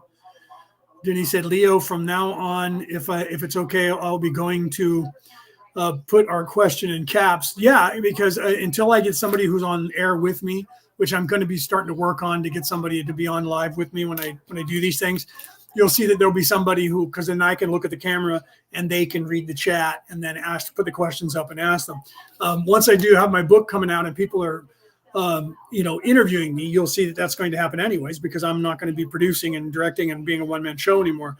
So I'm already starting to transition to that. But right now we're in those growing pains where it's frustrating for me and you, because when you're trying to ask questions, I'm still sitting here and I can't see unless I put on my glasses. So I apologize for that. But please, yes, get my attention. So Denise had a question. Because Pamela just did it in caps. Leo, if you click on it, it was a question that Denise had. Oh, okay. So Denise had that. I didn't see that. I apologize for that. So Denise was bringing that up. So yeah. So until I get somebody to come on here, and I haven't. I'm starting to look into that, because I need somebody to be on here to do this for me so that I can just talk and answer questions, because it's becoming hard. Even if I was on my phone, like people do when they go live, they still have to look down. So I still have to look down. But for me, I have to wear glasses. So I have to look down and see the questions here. So if I leave my glasses on, then I feel that it sucks for you guys, because you see the glare right in my eyes, because I can see that when I look at the camera. So I have to look every couple of seconds, look down at that and then answer the question, and then look back down and see what I missed. So if you guys ask like 4 or 5 questions and I give a long answer, I have to scroll up. So I apologize for that. That's why I go, if you have questions, ask them now before I get going. So I'm going to go ahead and let Raw play. And if you do have questions, please type those now while we're listening to Raw before I start talking again. That way I can read while you guys are listening. Okay. So if you have any questions to clarify anything of what we talked about, I will pause, because as we start going and transition to my book, I won't be doing as much of the Law of One and playing Raw as much. So for those of you who are just fans of the Law of One, you can still ask me the questions, but you're not going to be hearing the sessions, because it's going to be more me teaching than it is me listening and translating the Law of One. All right, so let's continue, right? Thus the Creator knows more of its creation in each entity partaking of this communion of entities. 47.3 Questioner, we chose the values of, or you were given the values of, better than 50% service to others for 4th density positive and better than 95% service to self for 4th density negative social memory complexes. Do these two values correspond to the same rate, shall I say, of vibration? Ra, I am Ra. I perceive you have difficulty in expressing your query. Yeah, and Joanne brought up a good point. She said, let me put it up on the screen. She said, you can also bring things through from past lives to help you in this lifetime. Yeah, absolutely. I kind of touched on that earlier. You bring in abilities that will help you in this lifetime. In each lifetime that you come in, you bring in certain abilities that you have access for yourself. That's why people say, find your true bliss or find your calling. Most of the time, if you're in service to others, you're going to have abilities or something that's there for you to find that lane for you. Like, for instance, I brought in healing, I brought in mediumship, I brought in the sight so I could see. But then again, I was born in this lifetime and made sure that I set up things so that I would be unveiled. Okay. So that I could do what I'm doing now and going forward, I needed all of this information in this lifetime for me to do. So I developed this lifetime so that it would be a personification of me as a spirit coming into this life in the physical to aid me into that, so that it was designed. The parents that I had, the place I was born, the time I was born, the time of month, the time of day, everything, including what my name would be, what my race is, what my DNA would be, what my sun sign would be. I'm literally a 33 life number. So I'm in the highest ascended master. Jesus was a 33. I'm not comparing myself and saying I'm the savior, because I didn't come here to do that. So I'm not the one that's supposed to be the savior of the world, but I'm here doing the same work. I'm here to assist and guide. I'm not here to sacrifice myself on a cross or be a martyr so that other people will live. That was already done. It was done 2,000 years ago, and other times, 11 other times on the face of the earth, by an individual who the last time that individual came to the earth was called Jesus. And that's going to be in my next book, where I'm going to show those other scenarios where we believe, those of us in the academic world of this, believe that those personification, like the Buddha, the Lao Tzu, we believe was that same exact person. There was one of the gods of Egypt was also that persona. And if you look in history, I've already discovered 7, and we believe there was 12 total. 7 that we can prove, where they did all the same things: walked on water, turned water into wine, all of the things that are of the Christos, of the Christ, of the Savior, that is in the physical, that is in us physiologically and spiritually, that took on these personifications in the physical over and over to show us what happens to us in the ascension in us, and what changes our physiological makeup and brain by our choice and on how we live our life. And that I start telling you, this book that's coming out, that is going to be the general education book. So I'm going to throw a ton of information. I read the entire edit. It's not going to be more than like 100 pages, I think. But the information that is packed into that is just as fast as I give you information as I speak. In that, and if you read it from cover to cover in one setting, you're going to pop, unless you're ready not to, because there's going to be so much information. You're going to go, holy crap, I can't believe that I just read all of that. And it's going to be like a download. So even though it's only about 100 pages long, I think that's what we figured out that it is, like condensed from like 150 pages down to about 100 pages, purely because of I don't want it to be a novel that's 1,000 pages long, because it's going to be hard for people to get through now at 100 pages. It's going to be a general education, so it's going to be all of this information thrown at you in a very short amount of time. That's going to be a little bit about everything, and then I'm going to get into more details and do chapters on things in the next book. So I will be talking about that. So we know of 7 for certain already, and we think that there was 12 total, where literally these things were done over and over. Walked on water, made the blind see, brought the deaf, made the deaf hear, healed the lame. Same thing happened. And so people reading these things go, well, that must have been just borrowed from that other religion, another religion, another religion. So it must go back to the Mesopotamian scrolls, and they don't catch the correlation of Marduk, and because it's a different scenario, different way of telling the same savior character. So because of that, they don't see that one, and they go, well, everything else must have been borrowed from that story. But people like there are a few people like what's his name? I can't think of his name right now. He wrote the book Hero with 1,000 Faces. He was seeing in mythology that there is this hero segment of your Joseph Campbell. Thank you, Joseph Campbell. That there is this segment of your persona that goes through that hero quest, and personifying that by showing you in theology, in mythology, in the world, that all the stories that are ever been told are about that quest. And he, even though he was a devout Christian, a very devout Christian, he didn't get into a lot of the religions themselves, but he was trying to help expand the consciousness of people into the understanding that that scenario is inherent in everything. It's part of the cyclical nature that makes us up. And because of that it is part of the universe, and it is the cyclical nature of the universe. So therefore, it is the building blocks. It's the golden mean ratio, or the 3, 6, and 9, or the Fibonacci sequence personified in the characters of in history. So the same thing foretells that, and this is all going to go in my next book because I don't explain it like I'm explaining to you now in the book that's about to come out. Although I do touch on it. So all of these characters throughout time are us, and we live that daily. We just don't recognize that in ourselves. Okay.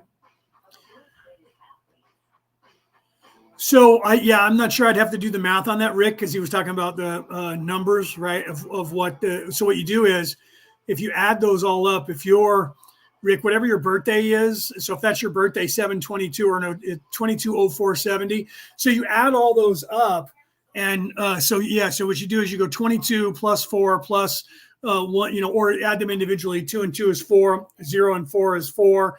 1, 9, 7, and 0. So 1 and 9 is 10. That's 17. So then you would add those three together, or you could just add them all up. Doesn't matter. 4, 4, and 17, right? So 4 and 4 is 8, and 17 is 25, or is that 35? 25, and then 2 and 5 is 7.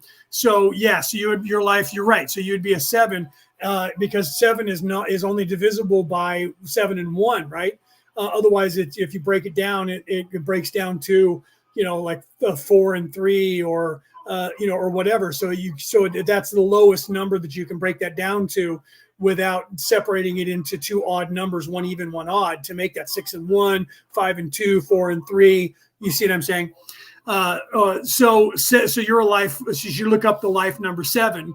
So if you look up mine, right, because I'm 9/10/1967, that adds up to 33, and you can say 33, 3 and 3 is a 6. But if you reach 11, 22, or 33, those are ascended master numbers, because 11 is 2, and 22 is 2 and 2 is 4, which is 2, and 33 is 3 and 3 is 6, which is 3, 6, or 9, right? So you don't, because it's all divisible by 3. So you can downplay them, everything down to the lowest common denominator, but all ascended masters are going to be a 1, a 2, or a 3. And apparently I didn't know any of this when I was asked by Ray, who's one of the oracles.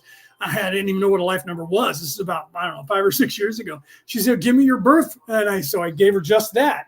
And then when we did it to where it was, I was born September, right? I was born at 9:35 p.m. at night on I think it was a Saturday. Don't quote me on that. I'll have to look it up. Could have been a Tuesday. I'm getting Tuesday. So when you look up all of that and then look at the minute that I was born on, so literally the hour and minute, it also all adds up to personifying the 33. And I didn't even know what that meant. And she's like, that is the highest ascended master. She said, for instance, Jesus Christ was a 33. And I was like, what does that mean? I had to look it all up. So, right, Penny, right, there's an 11. You're an ascended master. Right. So literally, as Penny just did hers, 1/8/1973, and that's an ascended master. And Denise, if you go to a 3, how did you get to that 3? Did you get to the 3 from a 6, or did you get to the 3 from a 33? So if you're a 3, then there's a possibility that you had to get to that 3, so you had to downplay it because you didn't add up all your numbers and come up with only the number 3, because the number has to be ended up in a 2-digit number always. So to get to the 3, you were something else first. So it might have been more than likely it was a 6 or a 9 or a 12 or a 33 or a 22 or an 11. Well, it would have been a 22 or 11, something divisible by 3. So 30. Okay, so you were a 30. So you missed the ascended master, but you're still a 3. You should look that up, because an ascended master becomes a 3 or becomes a 6. So you're what the 22 would have become, even though the 22 is a 4. 4 is 3 plus 1, right? So you should look up 3 and see what that means. You could just Google that. What is my life number? And you can look up life number 3 and just read what it says. And you can look that up on many different sites, and you'll find that they're all generalized, but they're very specifically generalized. So it's not like reading pulling up a piece of paper, or, a newspaper, or I'm a Virgo. Let's see what Virgo is for today. When you read Virgo today, this is going to be every Virgo on the face of the earth and it's going to be a generalization.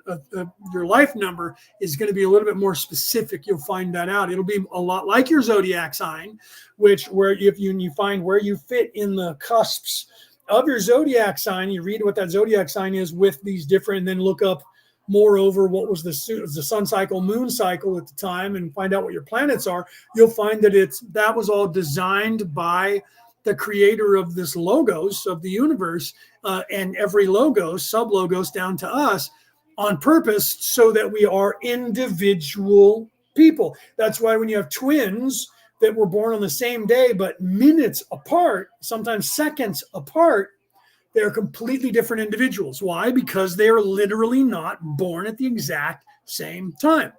Even if it was a C-section, one comes into the earth and then the other does. You can't get Romulus and Remus to where you pull them both out at the same time. Do you see? So that personifies the individualness of that person from that point on. So that develops your characteristics in this place, all of those factors. To know more about who you are and what you are to become and how, all of those things need to be taken into consideration to help you to understand and do shadow work. So as I was doing that in life, I was finding out as time went on that were giving me validation as to, well, that explains why I'm unveiled, because I personified everything to do what I'm doing. And I was taught the first rule in Fight Club is you don't talk about Fight Club. When I was little, and my father said, you'll come a time when you'll be okay with that. But right now you can't tell people this stuff because they won't understand it. And they will literally remove you from my care, and the government will take control of you and try to exploit you and test you and literally try to figure you out and use you to their advantage. He was absolutely right. By the time I was 11 years of age, they were trying to do just that, recruiting me. Trying to recruit me to go to work for them in skunk works. And I'm not even kidding you. Okay. And I was, luckily enough, I already had my father telling me, be careful when this gets out. They're going to find out about you. And when they do, you have to be prepared. And they did sooner than he and I thought. I was 11. And one day I was at school after I had been taken out of class. So that means they already were looking at me, took me out of class with the other 15 kids, and were tested in a Winnebago out on the quad that drove into our school, and no one got to know about it without permission from our parents.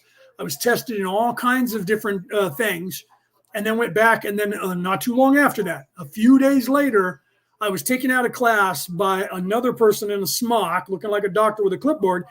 And when I went to the office where I was taken, my father was removed from his job and brought there by 2 Air Force officers who took over the office from the principal. And I was set down in the office, and they were trying to recruit me to join the Star League to defend the frontier against Zur and the Kodan Armada at 11 years of age. Not a joke. Happened in real life.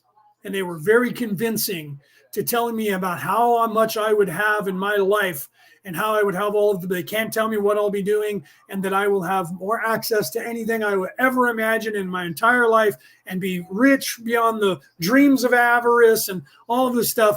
And I was smart enough then, being unveiled, to say I need time to think about it and talk to my father. And he would not tell me what to do. He said, you have to make a decision of what you want to do and the type of person that you want to become far earlier than I had anticipated for you. You have to decide whether you're going to be in service to others or in service to self, and whether you're going to be a soldier or a warrior.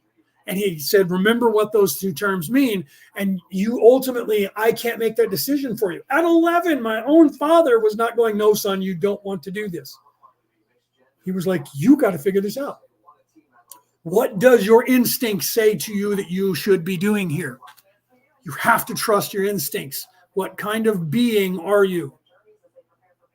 And he made it a test. And I was like, it doesn't feel right. I don't need to be working for them. I think they're evil. He said, then what are you going to do? He said, I'm going to tell them no. He says, then I'm behind you 100%. And then we went back and met with them and said no. And no, man, they kept harping on me until I was 27. And then they try to recruit me still to this day, or try to force me to not do anything. Okay. So literally, that's not a joke. That really happened to me, and there's no way I can prove that. So some people could just not believe me and go, you're lying. You just made all that up. Okay. I don't care. I don't care because I don't need the validation of every single human to believe that that story is true. You can either choose to believe me or choose not to. And I do that in everything. So that's why people go, "Are you worried that someone talks shit about you?" Nope. Because that is the test for everybody else. Everybody else has to either believe it and stop talking to me or not believe it. And I always say, if somebody's talking shit about me, follow them for a while then. Follow them. See where they take you. Because I'm that person that'll go, "Don't touch that." But I'm not going to tackle you every time you try and go to touch that. Because eventually you're going to wait until I'm asleep and you're going to go and touch it and burn your hand. Okay? So as an adult, I'm not going to tell you don't touch that. Because now you're an adult. You should know better. Because you should have burned your hand and got burned when you were younger. If that hasn't happened to you yet, that's your own fault. Because that means somebody's been sheltering you in a way that they shouldn't have been your entire life. Now, I'm not saying you should go and put on a hot stove and put your kid in front of it to burn. That's child abuse. And I'm not saying you shouldn't tell the kid, don't, when they're going, don't touch that, it'll burn you. Because you're supposed to let them know and prove to them that you're trying to have their better interest at heart and you're trying to keep them safe. Okay. So, but if they go and do it when you're not looking after you told them that, if you're pretending, then you're being evil and you know it. Okay. So that you know that's wrong. You should know that too. However, that doesn't apply when people say, well, because this happened a lot here in the United States about 20 or 30 years ago, when people were having parties and somebody would get chickenpox and people would get all the kids exposed to chickenpox. And a lot of people were trying to sue them and take their kids away because of child abuse, when they were saying we need to give them chickenpox when they're children, because if they get it when they're adults, they could die from it. So it's better they get it now and get it out of the way and build up an immunity to it. A lot of people in this country were very, very against that for a while, until people were winning court cases and science came to their defense and said, well, the truth is they should. There's nothing wrong with that. People were trying to get them removed from having a license to practice as doctors because they would speak out and say that. Same thing happened during COVID, and people were being chased away and shut down and shunned and discredited, and people were trying to keep people from telling people the truth about COVID and trying to get them fired and ruin their practice and all this stuff because and now they've been validated.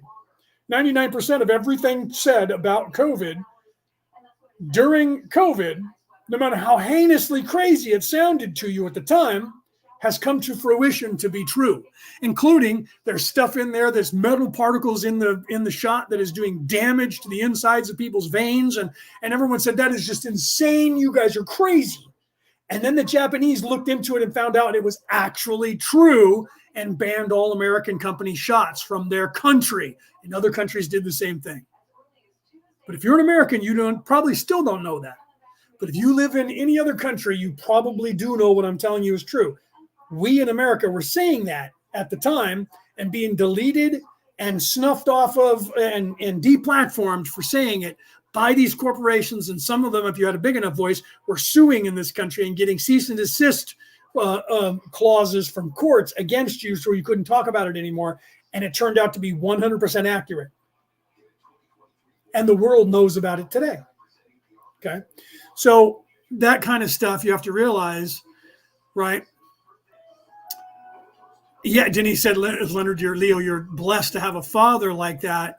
But you picked him. I did. I'm blessed that he was here for the 19 years of my life that I had him, and that he did the job that he, looking back at himself, won't take credit for still, and still is humble enough to go, yeah, I was cool, but I wasn't that cool. That is why I chose the person, him, to be my father, and the same with my mother, and everything that is in my life. All of that was designed for me to be who it is that if I were evil and knowing what I know currently, I could pretend I am the Christ and be the Antichrist. I could take over this planet. But there are so many millions of people that are on this earth that have the same knowledge and can do the same thing. But you only get this knowledge if you're not evil.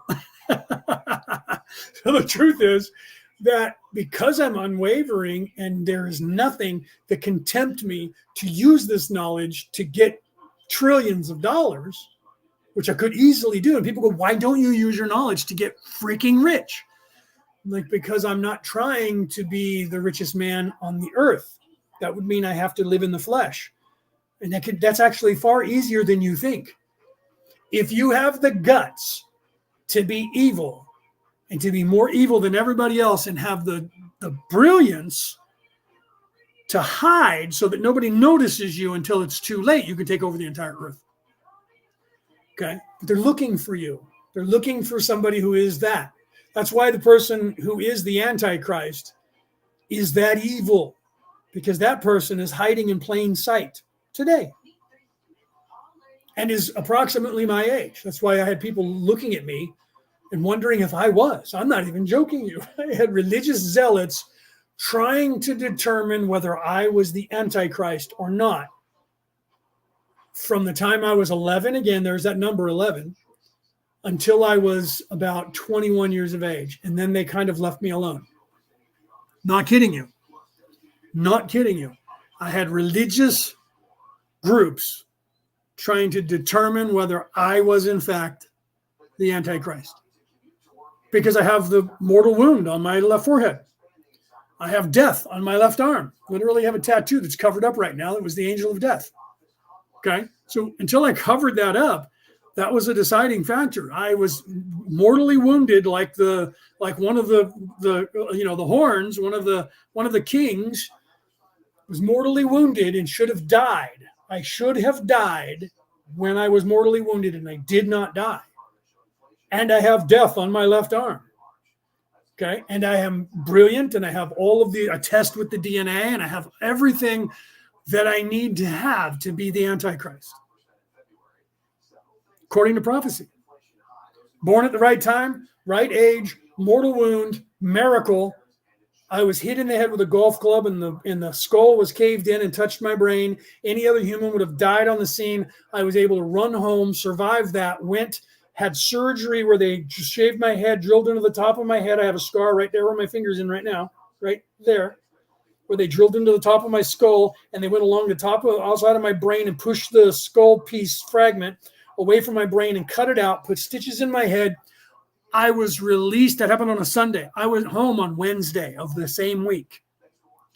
I am on record as the fastest mortal wound head recovery in the history of the United States, if not the planet. I have gone on since then to have three other, I try to say two and put up three fingers, 3 other things happened to me where I also should have died and did not. I had a cyst under my armpit that went to the size of a football with pus, where I should have been dead from the poison and didn't die. And they had to go in and suck all the juice out. And I literally healed in less than a week, less than 14 days.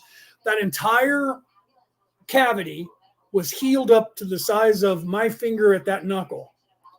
The doctor couldn't, and then did an x-ray to see if it was just that it had covered over and the whole cavity was still in there, because he was worried that that's what happened. And it was healed up. That doesn't happen. Well, actually, it was 4. They're telling me I forgot about the last one.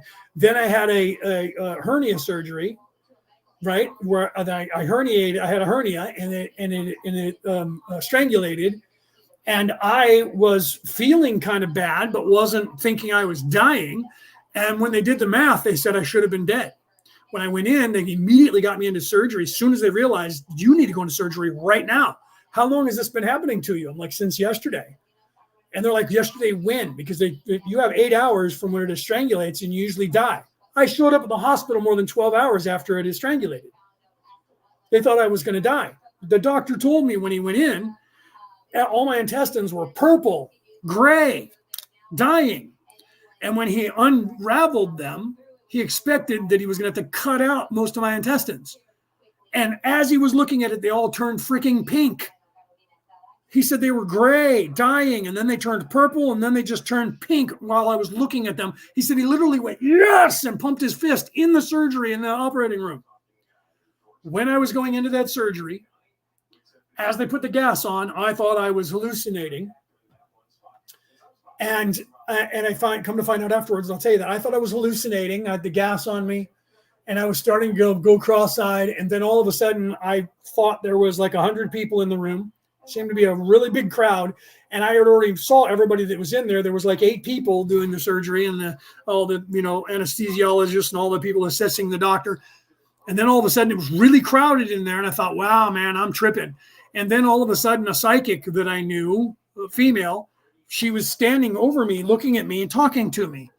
So I focused on her, and I could understand what she was saying. And she said, Leo, are you okay? I'm here to help. I've brought help. You're being protected. They're trying to kill you.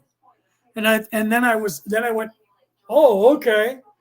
And then I realized that I must have had gone out because they were talking to me, or I must have said something out loud, because now I have the anesthesiologist looking over me, talking to me. So I thought I was hallucinating, and then I went out. So when I woke up in recovery and remembered that, as they were moving me back to my room, I thought, wow, that was weird that I pulled her in, and I thought that the anesthesiologist was her, and she said those things. I must be paranoid. I wasn't in my room for maybe, 10 minutes, and my phone's going off. So I reach over and I grab my phone. I still felt like shit, I look at my phone, and it's her. She's in New York. And she's like, okay, so you're back in your room. Are you okay? And I'm like, how do you know I'm back in my room? I'm in the hospital. I just had surgery. I almost died. I had hernia surgery. She goes, I know, silly. You don't remember me being there in the operating room? I said, how could you be in the operating room when you're in New York? And she goes, I am in New York. But they were trying to kill you, and I came and astral projected and brought people to protect you in the operating room and spoke to you. I'm like, I remember that, but thought that was a delusion because I was on gas. She's like, no, silly, I'm about to call you. She called me, so I knew this wasn't a dream. She called me, and I had this conversation and then checked with her later on to make sure that part wasn't a delusion. And she's like, no, I was there. They were trying to murder you, and they were using your strangulation and your surgery to kill you. And I astral projected. I was pulled in by your higher self and brought in people to stand and fight against all evil and protect you. And we stood in the operating room and kept you safe because you have work to do here. Okay. So isn't that crazy? Right. So there was other things as well where my foot. Okay. Where I ended up, because of my alcoholism 2 years ago, I ended up getting a sore on the bottom of my foot, a blister from the shoes I was wearing, and that turned into, and I didn't feel it because I have, from the other time I should have been dead, I have nerve damage in my feet, which has nothing to do with my diabetes, which I'm no longer diabetic, by the way. I had COPD, and I quit smoking and healed myself. And scientists won't admit that. They're like, your lungs are perfectly almost pink and have scar tissue. So we know it's the same ones, but you don't have any COPD anymore. And they don't use an inhaler anymore because I healed that. You've regenerated, which they'll only say I'm in remission. Same thing with my diabetes. You're in remission. So I ended up with a ulcer on the bottom of my foot, and it went to the bone. So they were thinking they were going to have to amputate most of my foot, 3/4 of my foot. And I was confused because things were bad and chemically. And I didn't feel it until it was almost too late. And I went to the hospital, and they had to go in and do surgery, but they had to keep me and keep checking on my foot because they said, even if we do x-rays, we have to test the bone to see if that ulcer got into the bone, because if it did, then we have to cut off your foot, because otherwise it's going to open up into the marrow, and the marrow is going to get into your blood and you're going to die anyways. And so I was like, I'm not losing my foot. So I had a surgery every freaking day on my foot. They had to go in and check the bone, but I didn't know why they kept going in and not just x-raying the bone. And on the 6th day, there's that number, on the 6th day, and every day I had a different doctor come in. And at first I just thought it was whoever was on duty, but the doctor never came back, and I never saw the doctor again. So then I started questioning, and they were like, that doctor doesn't work in the ER. And I was like, well, that's weird. What's going on with who are these doctors that I keep getting a different doctor every day? So finally, on the 6th day, this female doctor came in, and she actually started talking to me, and she said, okay, so there's something that's going on that's very odd with you. And they finally called me. And the reason I'm here is because I'm a scientist. And I was like, so who were all these other doctors? All of them were going up the chain of scientists until they had me. And I'm coming in to take a look, and I see something that's going on with your foot. and I'm going to take a picture of it and I want to show it to you and I'm going to ask you a question about it. And I said, okay. And she said, all right, so first let me show you a picture of how it looks when somebody has the same wound that you have that's an ulcer on their foot, and explain to you how the physiology of how that happens. When you get an ulcer, it goes down if it gets near the bone, or in any case it's going down. As it heals, and the human body heals from the inside up. So the ulcer is supposed to heal from the center, and then it moves slowly forward. As the hole closes up around it, it gets shallower and shallower. I said, okay. And she said, and this is what it looks like. And she showed me a picture of it. And I said, okay. And she said, this is what your foot looks like. And she showed me inside, and I had these tentacles like octopus arms that were sticking out in all directions from the inside of the wound on the walls of my skin going down to the bottom. And she says, every person who has come in here to check on your foot has seen these, and they've cut them all out each day and then repacked your foot. And the next day when they came in, they had another doctor come in and they were there again. So they cut them out and repacked your foot. And the next day, and each time they kept saying, did you see this weird thing that's going on? And that has been happening over and over and over every single day. And I said, okay. And she said, I said, have you looked at my chart? She says, yes, you have several cases in your life where you have miraculously healed from wounds, including mortal wounds, to where you shouldn't have lived. She said, and in the last 5 years, the last 10 years, you've had 3 events where you should have died. You've had poison in your body that should have taken your legs and should have killed you, and you survived that, and you still have your legs. Then you had a cyst in your armpit that they gave you a 3% chance of surviving and a 5% chance after surgery of surviving, and you miraculously healed in less than 14 days. And I said, yes. And she said, this is a picture, and she showed me the tentacles. She said, that is not normal for the human, any human. She said to me, are you an alien or are you a robot? And she wasn't kidding when she said that. And everybody else that was in there with her was like, ha, ha, ha. And then they were kind of like, is she serious? And she looked at me, and everybody looked at me, and I said, a little bit of both, but that's classified. She did not waver. That did not surprise her. She said, this is normal for you, isn't it? And I said, yes. She said, you heal way faster than anyone else. She said, do you have enhancements? And I said, I believe so. I said, I'm a Reiki master teacher, if that helps. And I said, and I use magic, if that helps. And she goes, a little, but I think there's something else. And I said, well, I've been told that I have a very good DNA. And she was like, yeah, better than 99% of the people. She says, I'm going to tell them that this is normal for you and that you're okay, and we're going to end up discharging you and let you go home. I said, so I've been kept here the entire time because nobody understood what was happening to me. She says, this doesn't happen. I've never seen it. She goes, are you okay with me keeping these pictures? And I said, absolutely. I said, and if you have any other questions later in life, you can call me up and keep my number. And you can call me, contact me, and I'll answer as best that I know. I said, have you looked at my father's DNA and my father? And she said, should I? And I said, he had an extra heart ventricle in his heart, and that's less than 10% of the population of the earth. And I said, and he was really strong for a person who only weighed $105. Like he weighed about 140 pounds, 135 at his biggest. But he could lift up a car. And I said, I don't believe I have that. I've been tested, but one of my sisters does. I said, but I have type O negative DNA. And she's like, okay, well, I don't know if that'll help, but she goes, that's really cool. This is just insane. And I said, you can do whatever you want with it. I said, but we're out there. Right. Okay. So I'm not saying this because I'm thinking I'm cool. I'm saying this because I didn't realize that. And I have other wounds that also have healed in crazy fast fashions. All of that was designed. I'm not saying physically my physical body is an alien, though I do believe that I do have enhancements from the local government. So I do believe that I have all the earmarks of going on a 20 and back, and I haven't unlocked that memory yet, but it's not important to me. So people are like, why don't you unlock that? I'm like, because it's not actually important to me to look. If I wanted to, I probably could. So I do believe that because I've seen the eyes of other super soldiers that are literally coming out and saying they are, and I know them. I look into their eyes and I go, I know that person. I know that person. I've seen them before and worked with them. So, and then when I heard about their stories, I'm like, I know that, and I've done that, and I have that, and I have all the earmarks. So I don't know for certain if that is what is my DNA, or if the DNA is what was designed into this body because of how I designed it, or all of the above. None of that is important to my mission. So as long as I stay alive and I'm like, what's his name from the X-Men, right? To where I heal as fast as I do, I'm okay with that because it's kept me alive.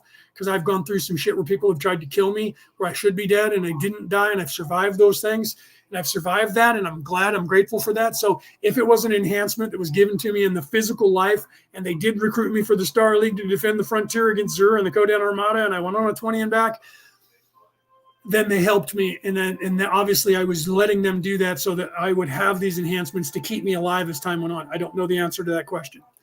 Okay, so whether you believe it or not is I tell these things now because I'm no longer afraid, because when you read my book, all of this is going to come out anyways, and I didn't want to put it in there, so I put it at the very end of the book, because I'll lose all those people who are not going to believe me anyways, and only the people get the Easter eggs at the end will get to hear it. So I'm not telling you this because I'm trying to convince you of anything. I'm telling you this because there are some of you that are out there who haven't unlocked these abilities. I was just literally reading. I don't have it in front of me because it's over where I was sitting next to my chair. A book called The God-Man, or called God-Man. The Bible turned to flesh, or put to flesh, something like that. God-Man. You should look that up. I'm reading that, and it literally, everything that I've said, including talking about the Christos, is in that book. And so when I'm reading that, I'm like, wow, okay, so all the stuff that it's good validation that there are other people out there and that was just published, I believe, in 2022. I was unaware of that. I thought it was published a long time ago. And I looked while I was reading, I was like, when did they write this? And I believe it was just in 2022, the copy I have, but this copy is not the complete one because they reference diagrams that are not in the book. See diagram A, and there is no diagram A.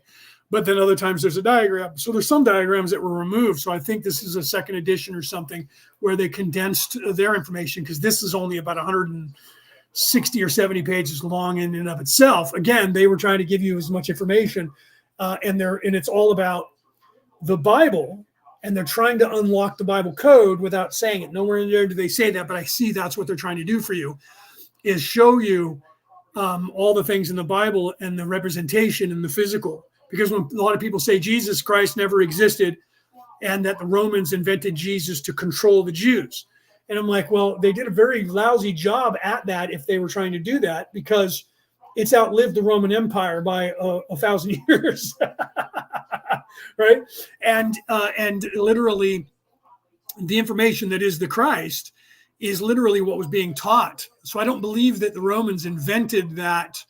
I believe that was a personification that happened in the physical. Because if you say that Jesus was invented, then you have to say that every single cycle in the cyclical nature of the Jesus character that goes backwards in time also had to be invented.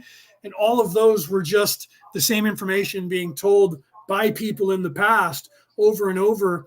And so you have to realize that as above, so below, as within, so without, that literally whatever happens in the spiritual has to have a manifestation in this physical place. Okay, so again, so when the modus operandi of the Orion Crusaders, when they got here in the third and fourth dimension, they had to come down. Some of them had to have boots on the ground in the third dimension. That unlocked access to the fourth dimensional past, present, and future, as well as the third dimensional past, present, and future, the density as well as the dimension. So then they went backwards in time and shifted things to take away everything. And there was a 0 point, and then everything after that is future, and future wanes. So we have already gone past their present when they got here and when they left. This is what I don't explain that in the book, but I'm going to explain it in the second book, which will be out in a couple of years. What I'm telling you now, so you guys are getting some information that you may not remember, but it'll be out in the next book about the temporal war and about the timeline. So literally the reason that the devil shall rule the earth for a time, and then I tell people that time is already ended, because the 0 point of when they got here is going to be when their influence is at the highest peak. Do you see? Do you understand that? So when they got here and they took over the earth, they went backwards in time and planted the seeds of to solidify them being here at the time when they were physically here. And that gives them access to the future as well. The problem is that once they're physically removed from this plane, all of everything that is in their future window stops being written further and further into the future because they're no longer on this world anymore. So the second that they disappear, it's just like if I die today, my memory eventually will fade and go out of existence of people remembering who I am, because they'll all grow old and die. Do you see? They'll also leave the earth. So the memory, physical memory of knowing who I am, will fade from the earth and no one will remember me physically knowing me. However, if I leave books and files like this for in the ether for the podcast, that will outlive me. That will stay here because I'm doing it in the third dimension, in the physical plane, and creating it in the physical plane. And that means that it has a past, a present, and a future. And it continues to go on in the future because it is made up of the place of doing, in the place of doing, for the people in the place of doing. Just like the monument, like the pyramid, which they talk about in there being a representation of the human mind, of the same rise and fall of the Christos, the Adam and the Eve, or the Adam man, or the Jesus being crucified and resurrecting and going and becoming the light of the world with the king's chamber, the queen's chamber, and all of that, which no one wants to talk about in the pyramids because they want to say that the sarcophagus was designed for a king to go into, but it's literally supposed to be the third eye, which plays more into what Ra talks about the pyramid being. And that when you go in there, you can either heal people or it helps you to ascend. Okay, that's why I bring that to full circle. But they don't talk about that or the law of one at all. They talk about the pyramid, and they talk about it having to do with the ascension oil and the ascension of the human condition, and physically a physical representation of the physiological brain and the psyche of the soul and the ascension process. But they don't make the correlation to Ra and the law of one, so far as I found. But I'm only just past halfway in the book. But I don't believe they go back and talk about the pyramids because they do things in short, choppy, sometimes one paragraph of a chapter. So literally, see, now I'm going to a place where they're throwing me off track, so I apologize for that. So literally, to get back on point, if you're going to say that Jesus was created by the Romans to control people, then every person that has been that hero character, that savior character throughout all of time would have to have also been created. Evil people, secularists, will tell you, of course, because all religions are fake. It was just made up. Because everything that is a personification of what they're about is controlling other people. So they judge things the way they would be. So religions, first of all, spiritual can't exist in their world because there is nothing. They can't have you believing there is anything because they have to have you believing that there is only this one place and you only have one life. And in this one, you're a slave and I'm in control. That's what they have to have you believe. So they have to tell you, and they have to defy, not just say religion isn't real or God isn't real. They have to defy that. That's why when that guy back in the day here in the United States was trying to get suing because his son was being forced to be the Pledge of Allegiance because they say one nation under God, and he was trying to get that removed from everywhere in the United States. When he was in court, he didn't say, I don't believe in your God. He said, I defy your God. Now, remember that, specifically reading that about his testimony in court, and went, well, that tells you everything that you need to know if you're awake, that he's evil. And his motivation is not him worried about his son. He's using his son as a pawn and using that to say, my poor little child is being indoctrinated by your evil ways. When in fact, he's trying to remove the words God from everyone saying it every day, that one nation under God. in the United States through the Pledge of Allegiance. And they moved away from that after that didn't work. And now they're just suing to get the Pledge of Allegiance, saying it's indoctrination. No longer religious indoctrination, just indoctrination, because everyone is having to pledge their allegiance. They're being brainwashed from birth. Meanwhile, they're brainwashing your kids to where if you're a boy, you're really a girl, Bobby. And if you're a girl, Jenny, you're really a boy.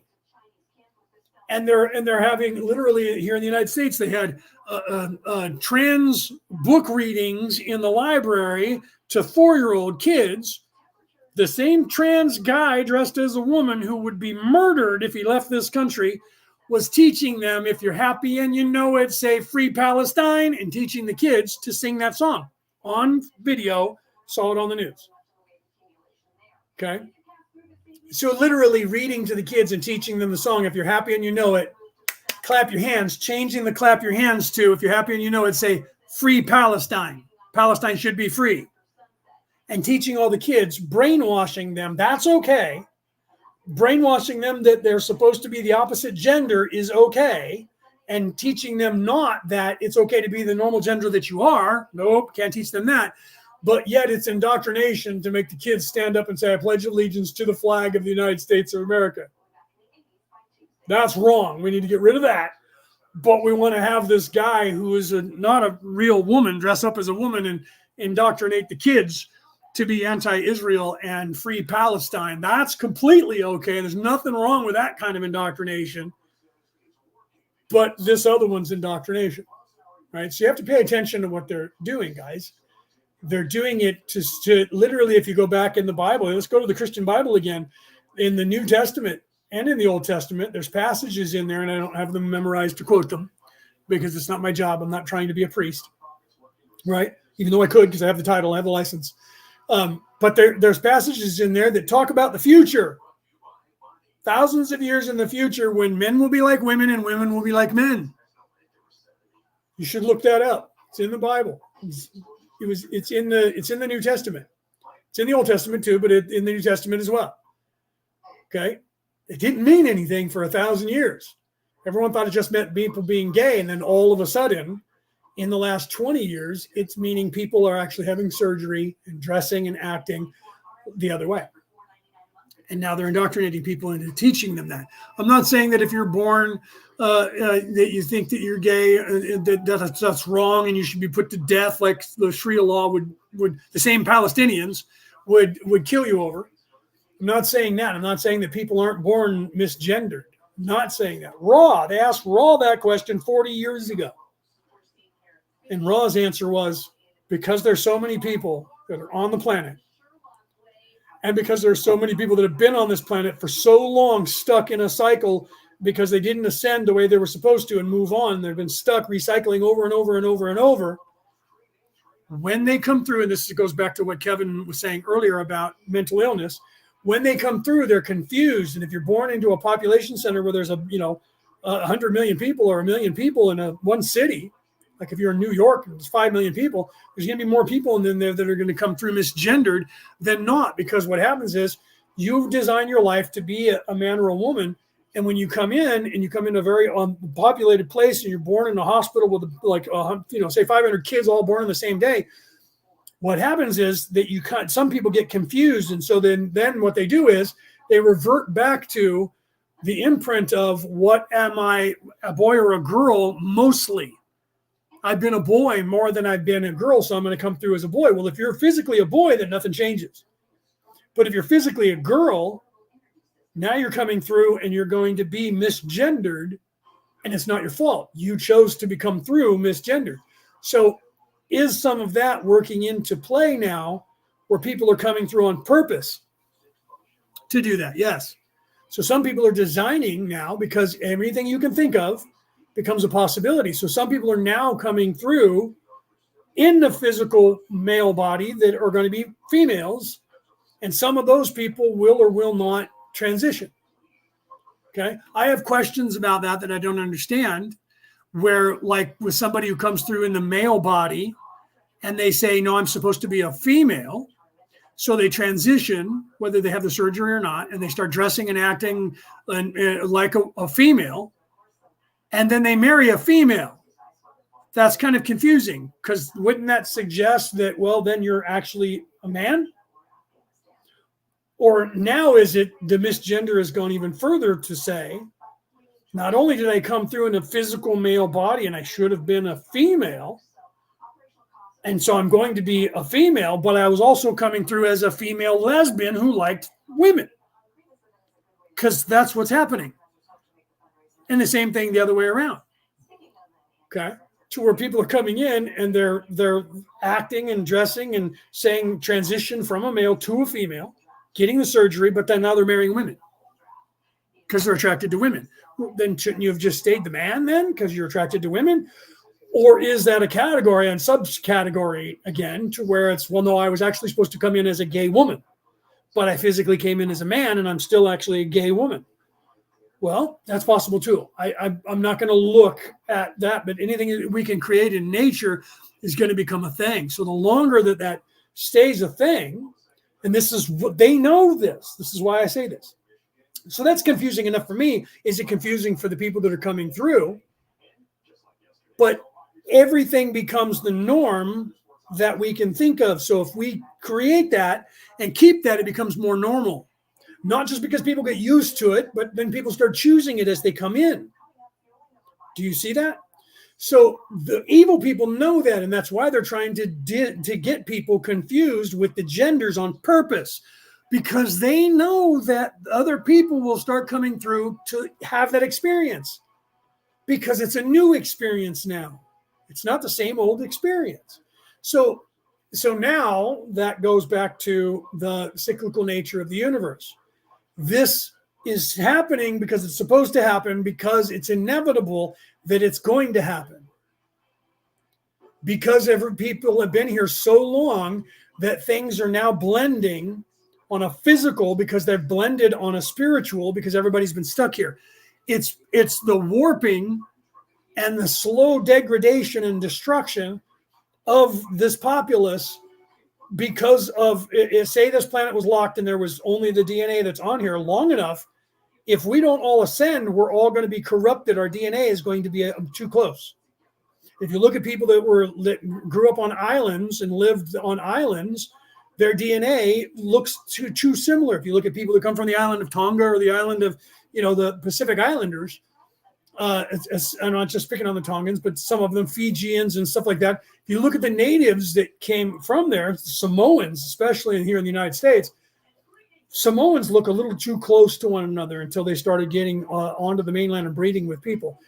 And there was a time that the Irish were kind of looking like that and getting a little what we'd call, mugwumpy. So all groups of people, when they're isolated, they become too interbred.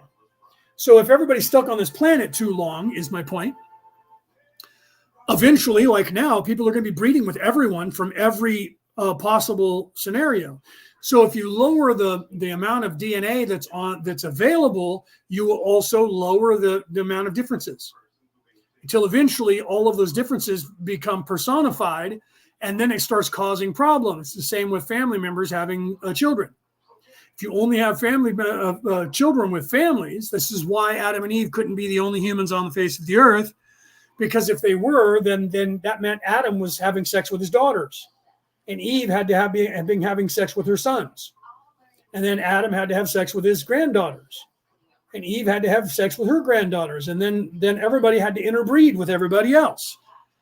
You cannot create an entire species from only 2 genetic codes. It's been proven through science. You need a minimum of 7, and for it to work perfectly, 14. 2 by 2. Does that sound familiar to you? 2 by 2. You have to have a man and a woman from each genetic pool, and you have to have 14 of those genetic pools with a man and a woman from each minimum to create an entire society and let it grow to be 8 billion people without degradation. But that's just the minimum. And that's truly, if you look at that, it won't surely survive to be that many people. It'll survive to be about half of that. So you have to have an influx of DNA larger than that to have a planet this size that we have. Okay. And do we look in history and find that DNA started popping up here spontaneously? Yeah. people, the DNA that is type O on this earth is only 10,000 years of age, positive and negative. 10,000 years ago, that DNA was introduced. So somebody came here from outside of this ecosystem with that DNA 10,000 years ago. So when you look back, you can trace how many DNAs go back, how far, and do they drop off at certain places. Science is now starting to look at that and say, how old are these actual races and how far back do they go? Were they all created at the same time? We know that at least the type O DNA, that bloodline, that DNA, is only 10,000 years old. Positive and negative. Okay, negative now, it just means that it still hasn't been blended with the positive of any other species, especially the African.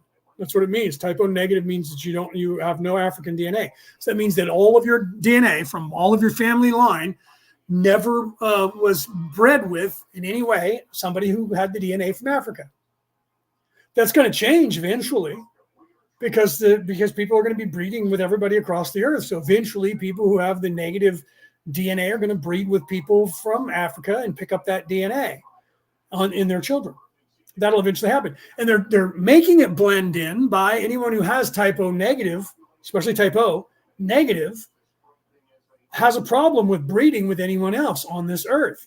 So the women have to take medicine so that their physiological DNA won't murder their own and they won't have a fetus, and they won't have a miscarriage.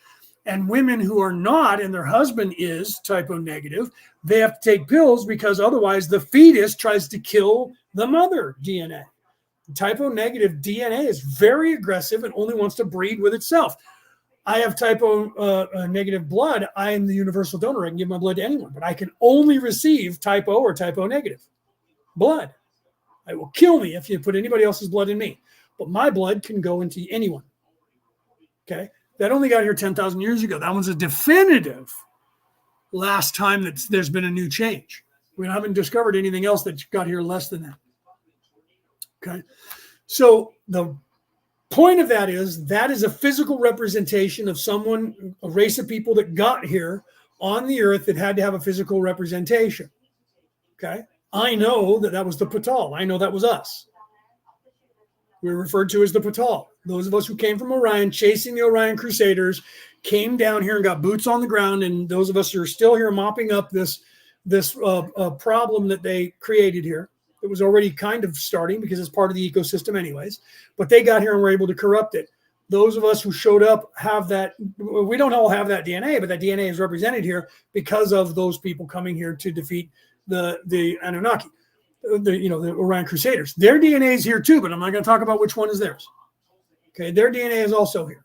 Some of you instinctively heard in your head who that belongs to when I said that. You're listening to my voice.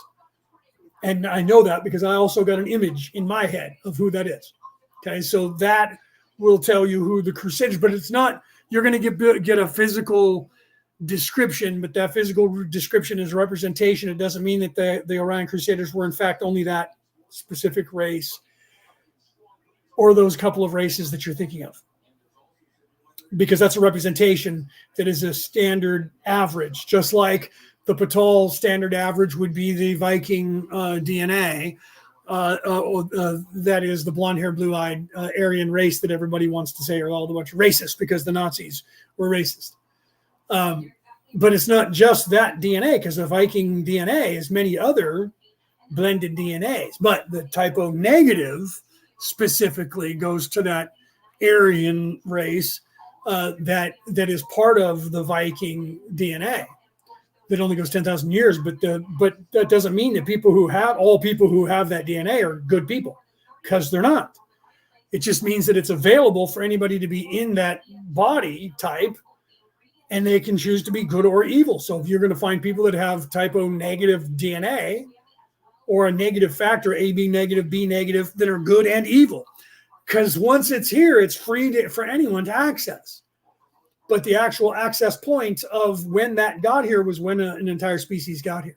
So that's why I say in my book, and I don't give you the date, but I tell you because it's there for you to look up, there's a definitive timeline in the past that is as far reaching as they can go backwards in time.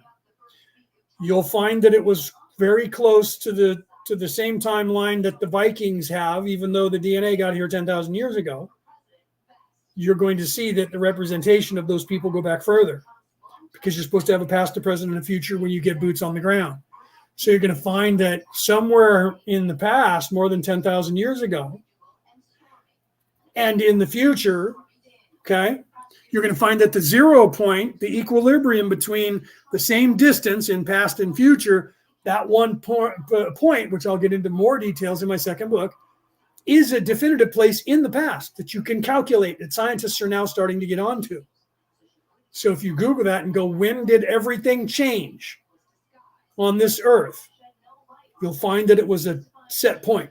That set point is the furthest reach into the past that they could possibly go backwards and change when they got here.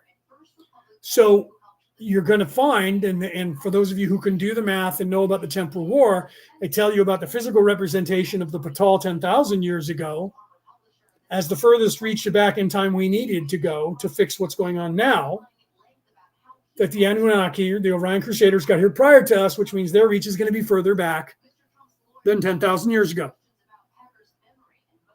Okay? So you're going to find that it was more than 10,000 years ago when it started happening in the past to have the control, but you're also going to find that our reach is going to outlive them in the future more than 10,000 years from now, because they got here before we did and left before we, because some of us are still here. So we keep going into the future.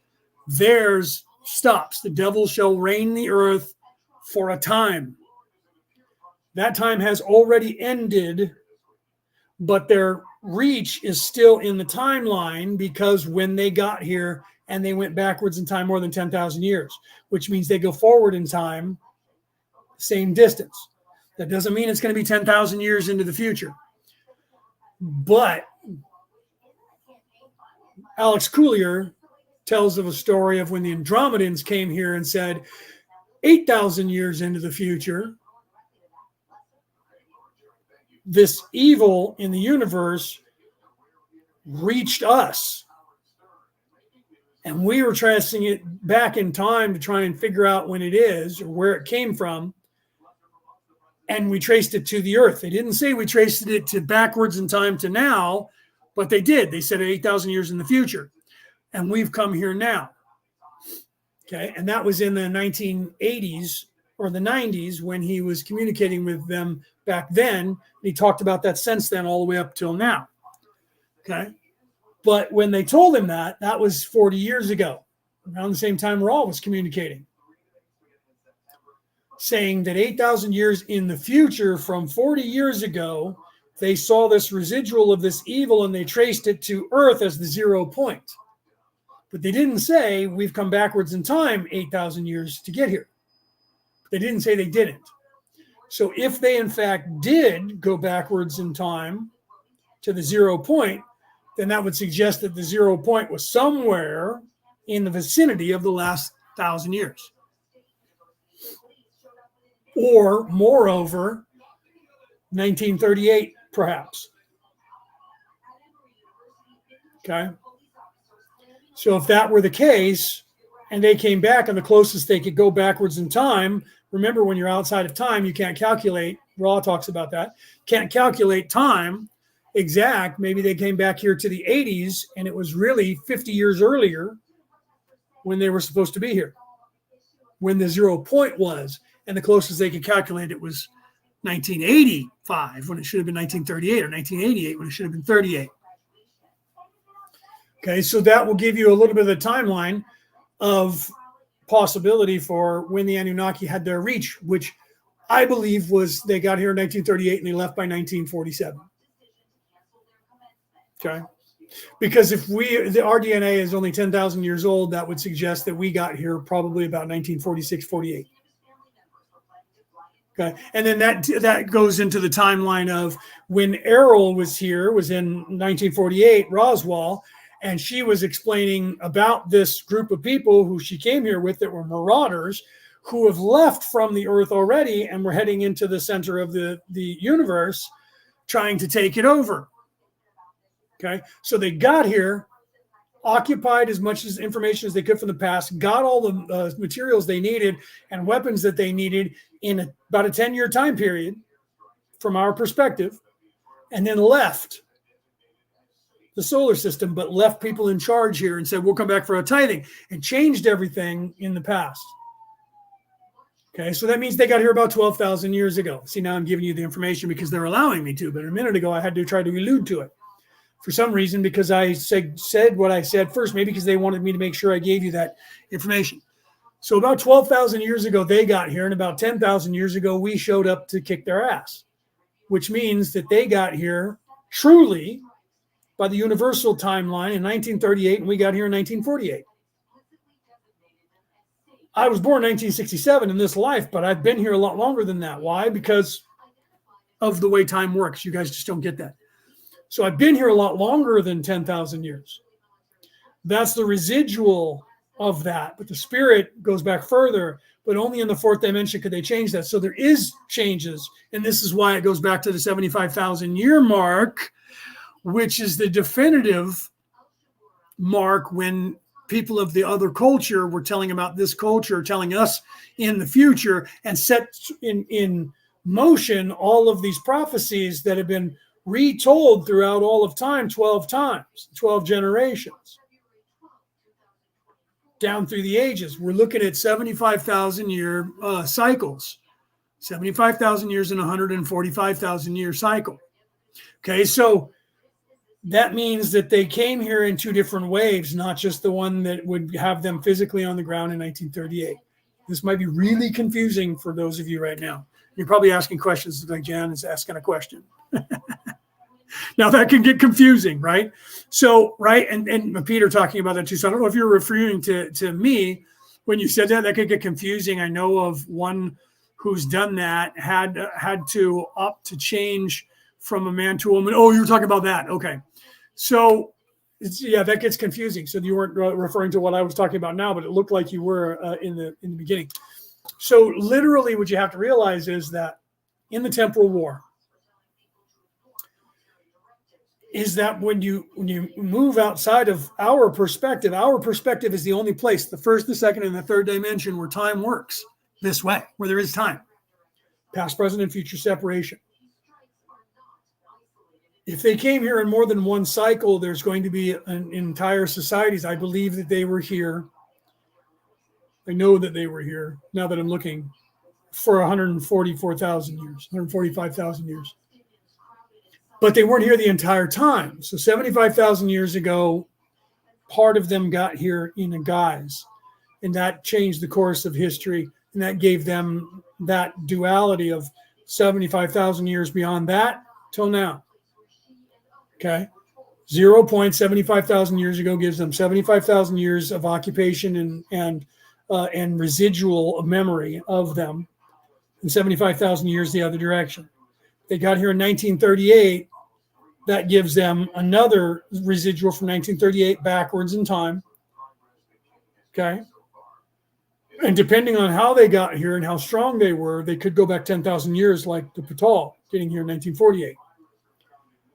Okay, so there was another influx, another wave. Arrow kind of alludes to that. You should go back in my archives.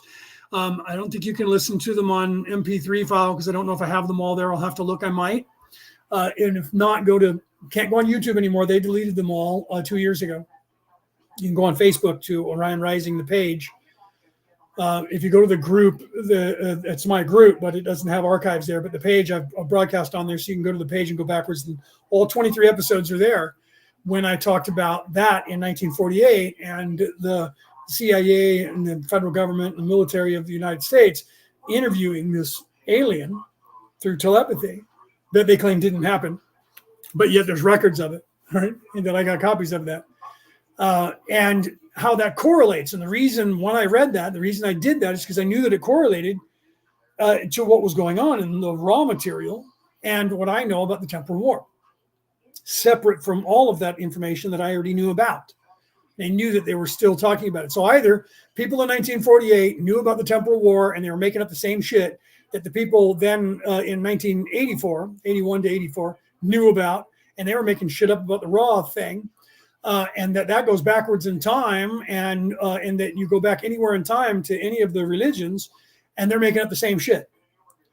Okay, so either it's all made up, and everybody's been doing that, and that's one of the theories that they tell you, that all of this is all made up on purpose to confuse us even more. You got to love how people will tell a little truth with many lies, because they need to get you convinced that then this is real by misinformation and disinformation, or it's all right. Okay, so how is it that people 75,000 years ago were discovering the same information that people not reading any religion today, not reading any mythology today, not knowing any of that stuff, and not having anything to do with any of that, or unlocking the same information in their brains, the same access to the same knowledge today? How is that possible? Oh, DNA memory. Now it's okay to have DNA memory. Do you see? Oh, it's just pre-programming. Oh, so that goes to God created that now. No, there is no God. Well, then how can you have DNA programming without having a creator to create all that? Somebody had to put that in the DNA. Didn't spontaneously happen. And so then they have to come up with theories that that's what all animals are designed that way, because the nature designed them that way so that they would survive. And we humans are just animals. And so, okay, so who designed nature then? It just evolved that way, and that to live, it had to adapt. And so it somehow knew that it was dying and had to then become adaptive and realize that I have to, let's pass on DNA. So then they're like, well, chaos theory. And I'm like, oh, so now you have a theory as to something sentient in DNA that is above and beyond, that realizes its own worth and doesn't want to die, and so it has to pass on memory in its own DNA, not just verbal memories that are taught to people. No, never mind all that. It's just because some people thought those things and were started teaching those things, it became, oh, so it's like muscle memory then, to where your body won't know that it needs to work out and get stronger until you start doing it, and then you discover on your own that moving a certain way will make you stronger, but our bodies aren't designed to already do that. That becomes a cyclical nature argument that doesn't make any sense, because you're saying it didn't happen on its own, but it had to happen on its own, and that the reason it happened on its own was no matter what, you can't get away from, there had to be something that was sentient that made the decision to cause the causality that everything else had to react to. No matter how much you try to explain that away and use double talk and double speak, all of your theories are based on some sentientness, cohesive will to survive that is inherent in everything. To make changes to yourself on a molecular level to ensure propagation and longevity of a species. What triggered that? Okay. Something had to be triggered for that to trigger. So again, there's a causality and causation without a causation. Can't have that. Can't. So that's when people go, well, that's why we made it up. Because if God didn't exist, we made up God. Because that explains everything and puts it into a small little box and makes it perfect, and then you can feel good about yourself. Then why do you keep trying to tell me I'm wrong? If you're okay with that, let me believe it then. Why is it necessary for you to keep saying, I know it's not that. Can't be that. I know it's something else. Okay, so have you ever figured it out in 100,000 years? No, but we're getting there. Okay, that's what they said 100,000 years ago. Nothing's changed. You're just a new one doing it. Yet, everyone discovers the same thing, that, oh, wait, there is an ultimate creator. Not because we're saying there has to be one. Not because I want there to be one. Because what happens is when you learn and get away from living in the flesh, everyone gets the same knowledge, same skill set. Just saying. Okay, let's play another question here, and then I got to go. So I'm going to put it raw again. so I can figure out exactly where we are to make because we only had a few questions in. So I apologize for anybody that got mad at me because I was talking without playing raw, because some people get really offended because I'm talking from me instead of from raw. I tuned in here raw. Okay, then read the books. That was 40 years ago when raw couldn't tell you anything other than what you could know 40 years ago. So if you want to know what raw is telling you, it's good stuff. But raw can only tell you what you can know 40 years ago. I'm telling you what you can know now. We shall respond in an attempt to clarify your query. The vibratory rates are not to be understood as the same in positive and negative orientations. They are to be understood as having the power to accept and work with intelligent infinity to a certain degree or intensity. Due to the fact that the primary color, shall we say, or energy blue is missing from the negatively oriented system of power, the green/blue vibratory energies are not seen in the vibratory schedules or patterns of negative fourth and fifth rates of vibration. The positive, upon the other hand, shall we say, has the full spectrum of true color time/space vibratory patterns and thus contains a variant vibratory pattern or schedule. And that was, Rick, I wasn't suggesting that any of you were. That was for naysayers that might be out there in the world listening to the show who made it this far, which I don't believe that there'd be anybody there. So yeah, Rick just said, I'm sure that none of us are saying that, Leo. No, I know you're not. I know you're not, but I'm saying some of the naysayers who pop in and out and only hear portions of this and run away quickly because they're get offended by that. Oh, wait a minute. I was here to listen to the law of one, and I haven't even said anything from raw. What does this got to do with the law of one?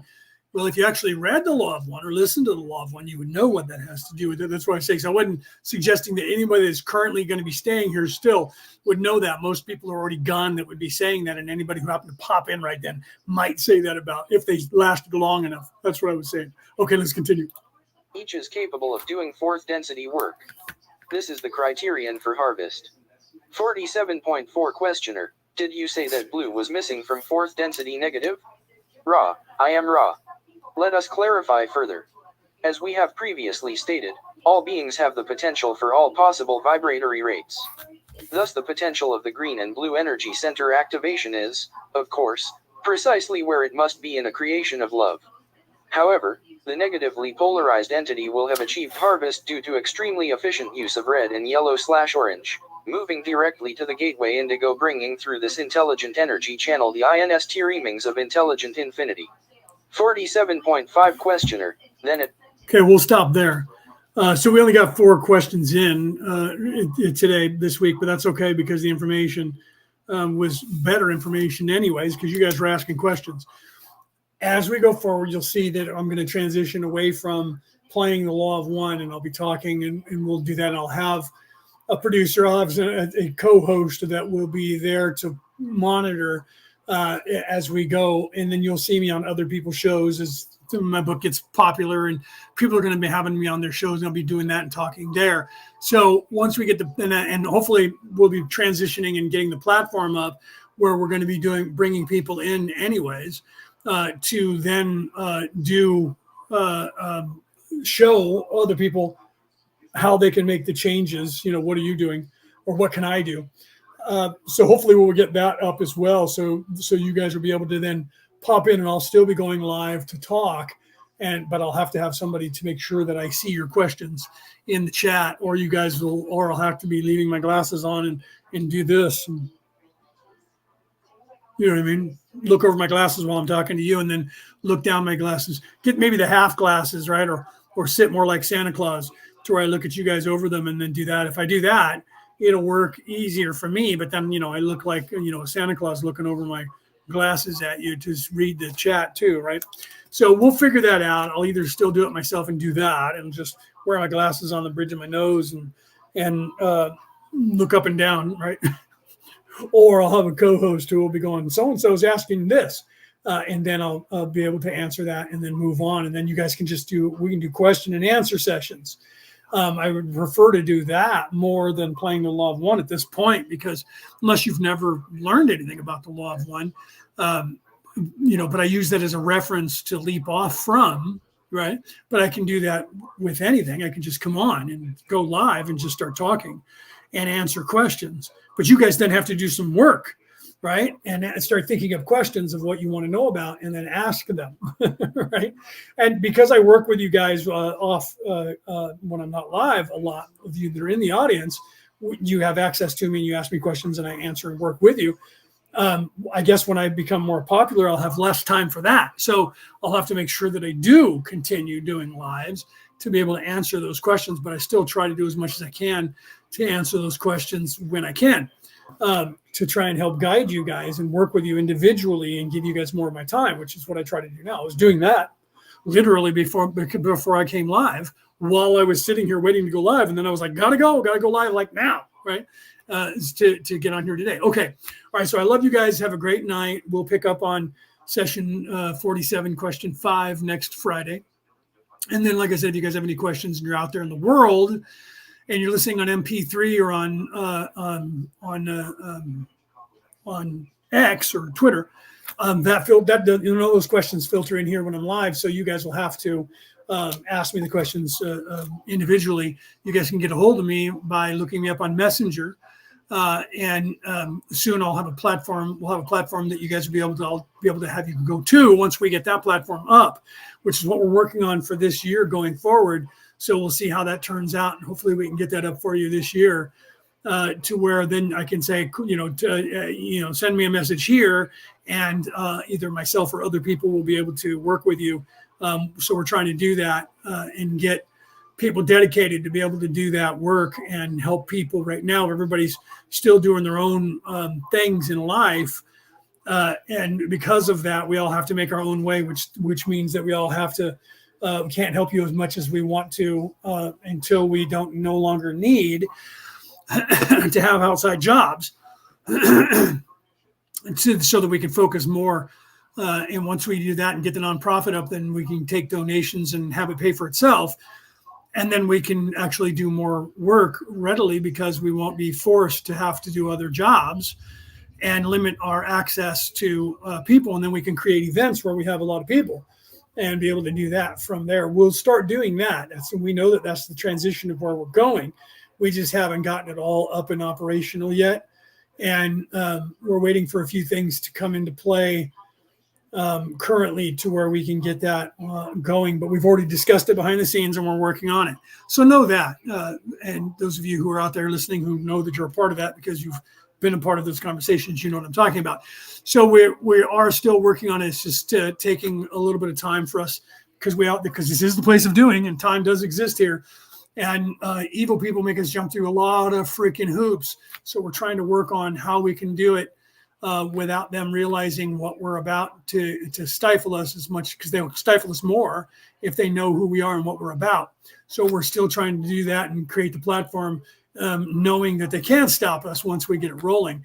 But there's certain hoops that we have to jump through in every country to get ourselves on the air in all countries. Each country makes us jump through another hoop for their region, their country. So that creates issues for us. So we can broadcast in places where where the companies are already doing it. And that's what we're doing to minimize the world and make it smaller by doing like Facebook and podcasts and YouTube and Twitter and those that have a reach worldwide to far more people in the world that you guys can listen to us. We're already accessing those, and we're trying to consolidate that stuff onto our own servers. You'll see us create that as time goes on, because if you're on their platforms and you become super popular and you don't let them control you, they cut you off. So I'm already that mastermind looking at, these are the things we're going to need in the future. I've always been a planner that way. I'm a Virgo. I've always been a planner that way. So I know that we're going to need our own servers and we're going to need our own platforms, our own websites, because as soon as you got your own server, they cut you off of their websites, and the countries will then try to cut you off from their countries. So we're going to create things to where we can get in there to where they can't do that. And money talks. The currency of the realm is currency. Money is the currency of the realm of this earth. So we know that even these people who are evil, they can't resist enough money. So when we have unlimited money, which we will have eventually, we will have that. When we have unlimited money, we'll just pay them off. That's what they want anyways. And then they'll allow it. They're going to allow their own demise because of their own gluttony. Their own gluttony is going to cause their own demise because they can't help themselves because they're greedy. Their own greed for money and power. We're not going to give them the power, but we're going to give them the money.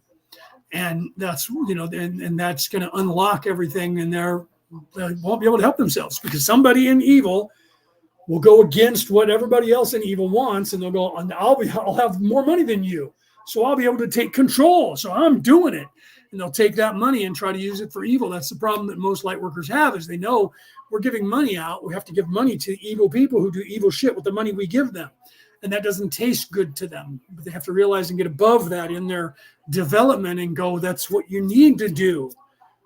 Gluttony feeds. You have to feed them gluttonous things. No one learns from gluttony until they almost choke to death. That was the whole point of the Monty Python in The Meaning of Life, when one of the guys came in and he was like 800 pounds, and he looks at the menu after he pukes on it and says, I want the lot. And they kept feeding him and feeding him and feeding him and feeding him and feeding him. He kept eating and eating and eating and eating.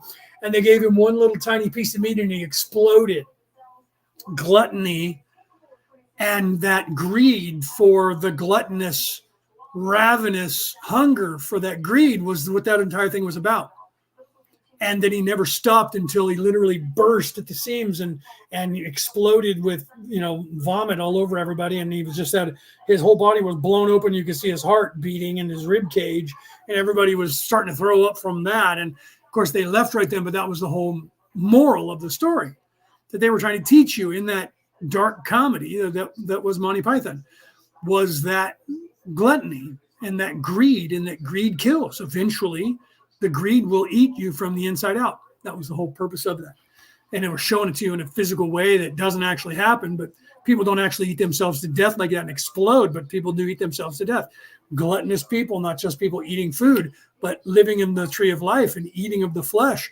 Greedy people, no matter how much money they have, it doesn't slake their lust. That was the whole purpose of the crew of the Black Pearl. And in the movies Pirates of the Caribbean was that they took them all. He was showing you how greedy they were when they did it. We took them all, and then they spent them on drink and women, and then nothing would slake their lust. They had that sanguine addiction to money, and that they realized that it was making them worse and worse, and that they were cursed. And then they had to go back and get all of it and return it to stop the curse. That was what they were doing, even though they were still trying to do it in an evil way. And then they realized that unfortunately, they threw Bootstrap Bill overboard, and that he was now on the ship from Davy Jones' locker on the Flying Dutchman, and they couldn't repent, so they had to get his heir. They had to get his son, and that's when they thought that it was Elizabeth Swann. It turned out that it wasn't. It was Bootstrap's kid, William. And that was what the whole thing was about. And the only smart person was the one that everybody thought was stupid, Jack Sparrow. Everybody thought he was this drunk guy pirate. He was a moron. He was the smartest character in the entire endeavor. He was the only one that actually knew what was going on and how to fix the whole entire thing. And that was all played out in the first movie. And then that's why I love that Gillette was a character who was in the British military and eventually was in the military working with the India Trading Company. And he actually said at one point in one of the movies, do you think he makes this all up, or do you think he plans this all out, or he just makes it up as he goes along? He looked at Jack Sparrow and actually liked him and was kind of envious in some ways of his intelligence because nobody else saw it. And he saw that. And that's when he was like, do you think he just makes this up as he goes, or do you think he plans it all out? He was on to, I wonder how smart Jack Sparrow is when everyone thinks he's stupid, because he would trip over his own feet or trip on something he was saying, but he was brilliant, but he wasn't a great orator. And so he couldn't get his point across, but he was super smart, far smarter and that's why I love that character. But to get the character, you have to assume that he starts out in service to self, but he's not really in service to self. That's why he ends up doing what he does. But he's also, you have to assume he's drunk on rum at all times, even when you don't see him drinking, to get his character. He's drunk. That's why he's always staggering and talking the way he is. He's on drugs, drunk, stoned out of his mind on alcohol 24 hours a day in that state. but he's super brilliant.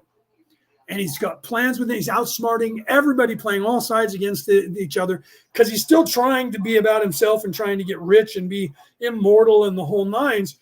But he can't help, because in his heart, he's not evil. So he can't help but try and help people.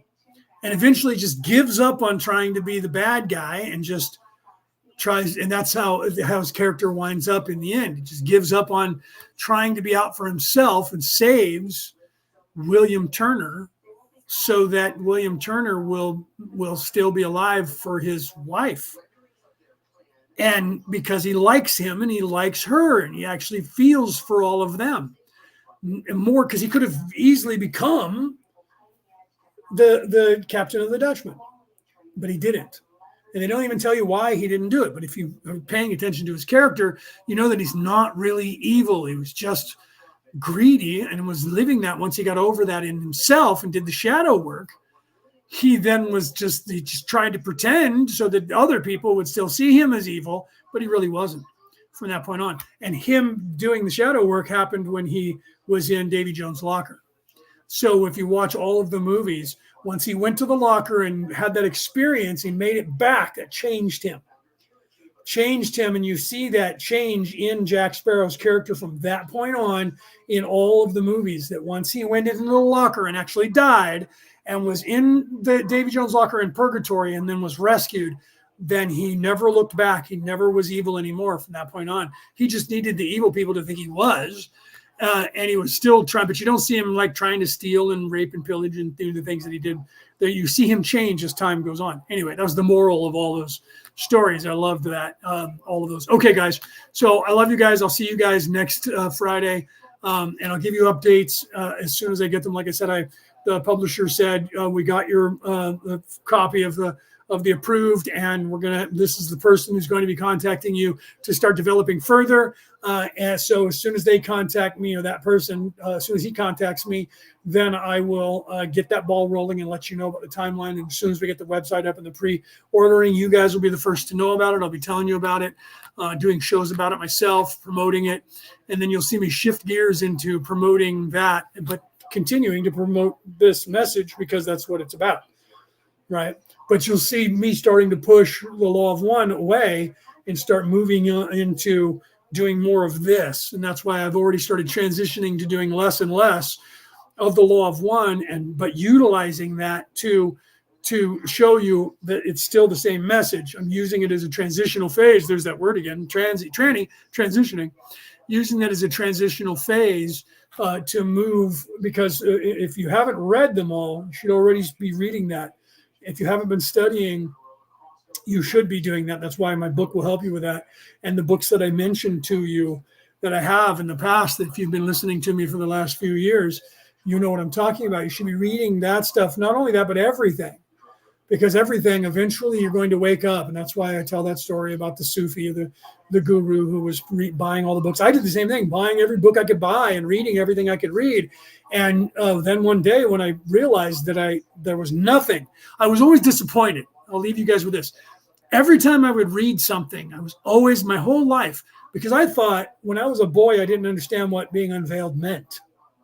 You don't awake going, I'm unveiled, right? I just knew everything and thought everybody did, until I was told that's not normal.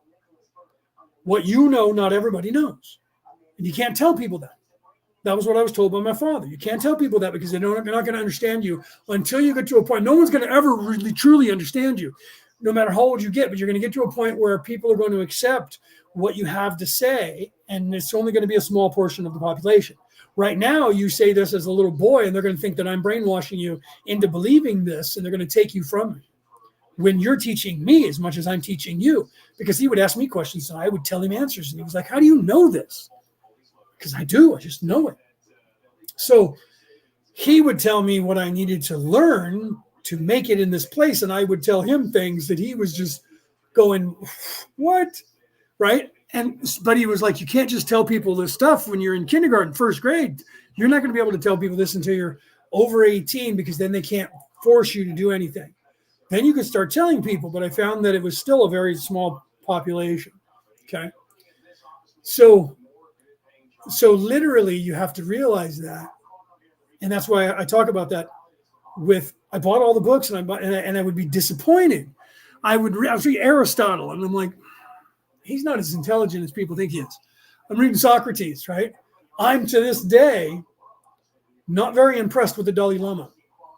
I've mentioned that, and those of you who have ever talked to me, you know that I have. I mentioned that I'm not very impressed with the Dalai Lama. The Dalai Lama answers questions in a way that is wrong for someone who is supposed to be the most awake mind on the earth. Specifically, when a little girl in the audience said, can a girl, be the Dalai Lama? And he did not try and empower her in any way and didn't see beyond the scope of sexism. He smiled and said, traditionally, it's a man. Fell back on, it's not my fault. I'm not making the decision. Traditionally, it has been a man. Left it at that. Did not go further and say, I don't know why. I am the Dalai Lama. Maybe that should change. Nope.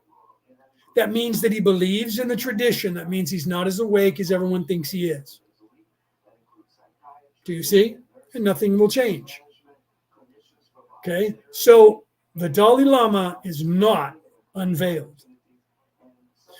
People are impressed, like Eckhart Tolle was impressed by the Dalai Lama because he was with the Dalai Lama and someone asked him a question and he didn't know the answer to it. And the Dalai Lama said, I don't know.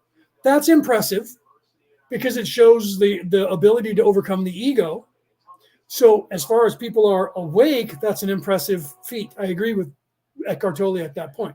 And he said that the Dalai Lama said that more than once while he was with him. I'm okay with that. Okay? And you will hear me say that. I don't know the answer to that. But this is what I think. I don't believe I know the answer to everything. Because I believe in what Socrates did say, that the more you know, the more you realize that you don't know anything in the grand scheme of things. So I don't know every answer, but I can figure things out or take an educated guess. And if I don't know, like when someone will say to me, so if you're a know-it-all and you know everything, how would you fix this problem if somebody had this going on with their brain? I'm not a brain surgeon. I don't know the answer to that.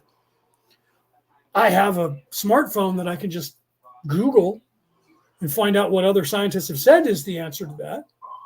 So I have access to knowledge. And beyond that, I have access to the Akashic record, so I could tap into that and get the same response. Okay, but that's not me knowing it. So people think being unveiled means that you know everything about everything everywhere in the universe. No, you just have access when you look. I can look at things, but then I can tell you things that you would just have no reference to. So when somebody says, okay, so then how did the swath on Mars get there then?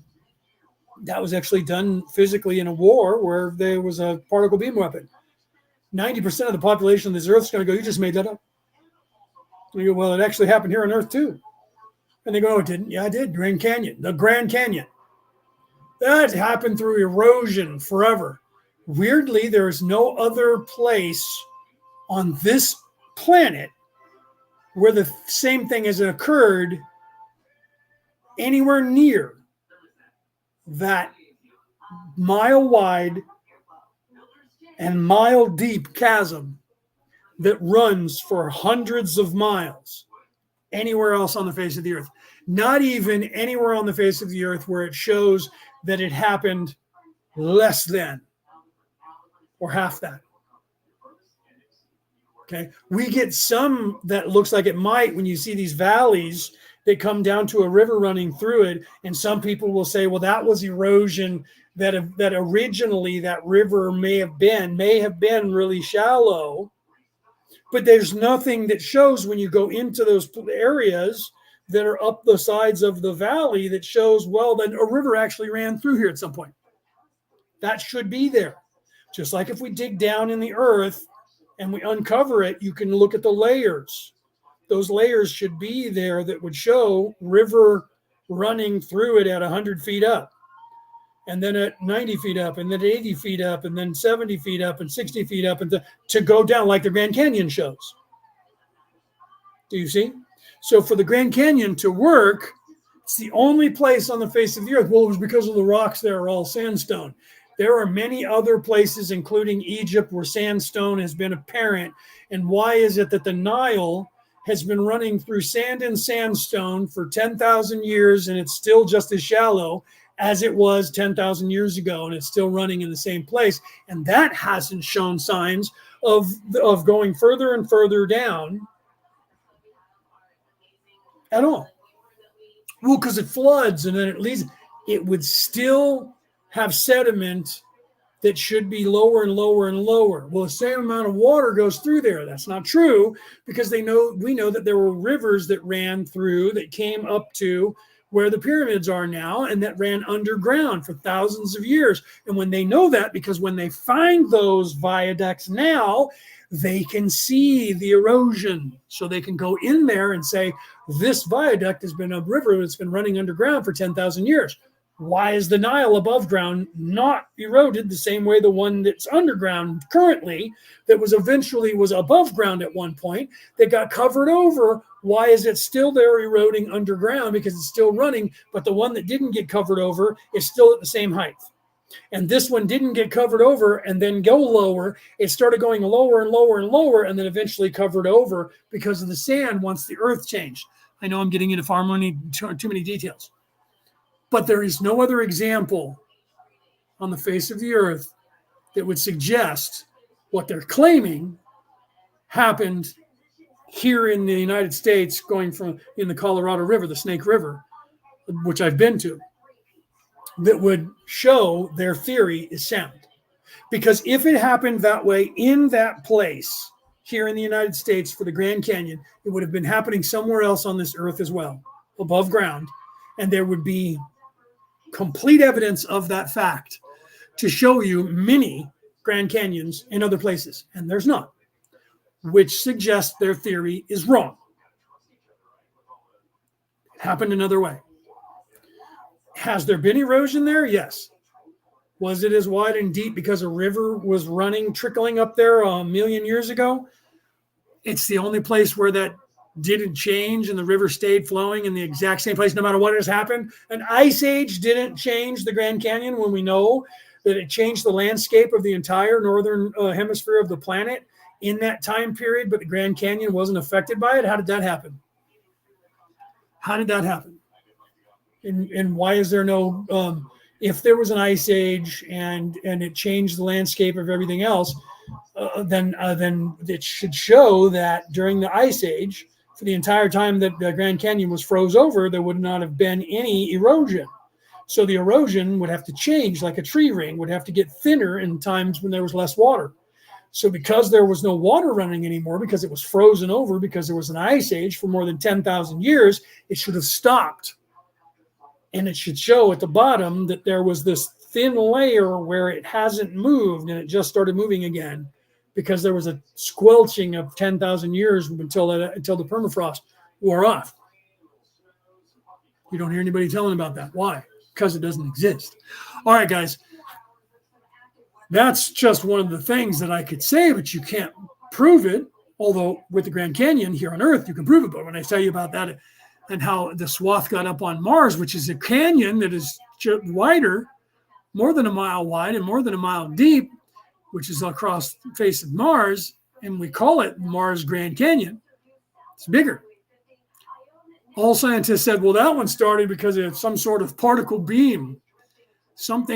It looks like something hit it, like a big giant lightning bolt crashed into it. So they know it was a particle beam, that it just won't admit that it was a particle beam weapon from a Death Star, say, that would be about the size of the Earth's moon.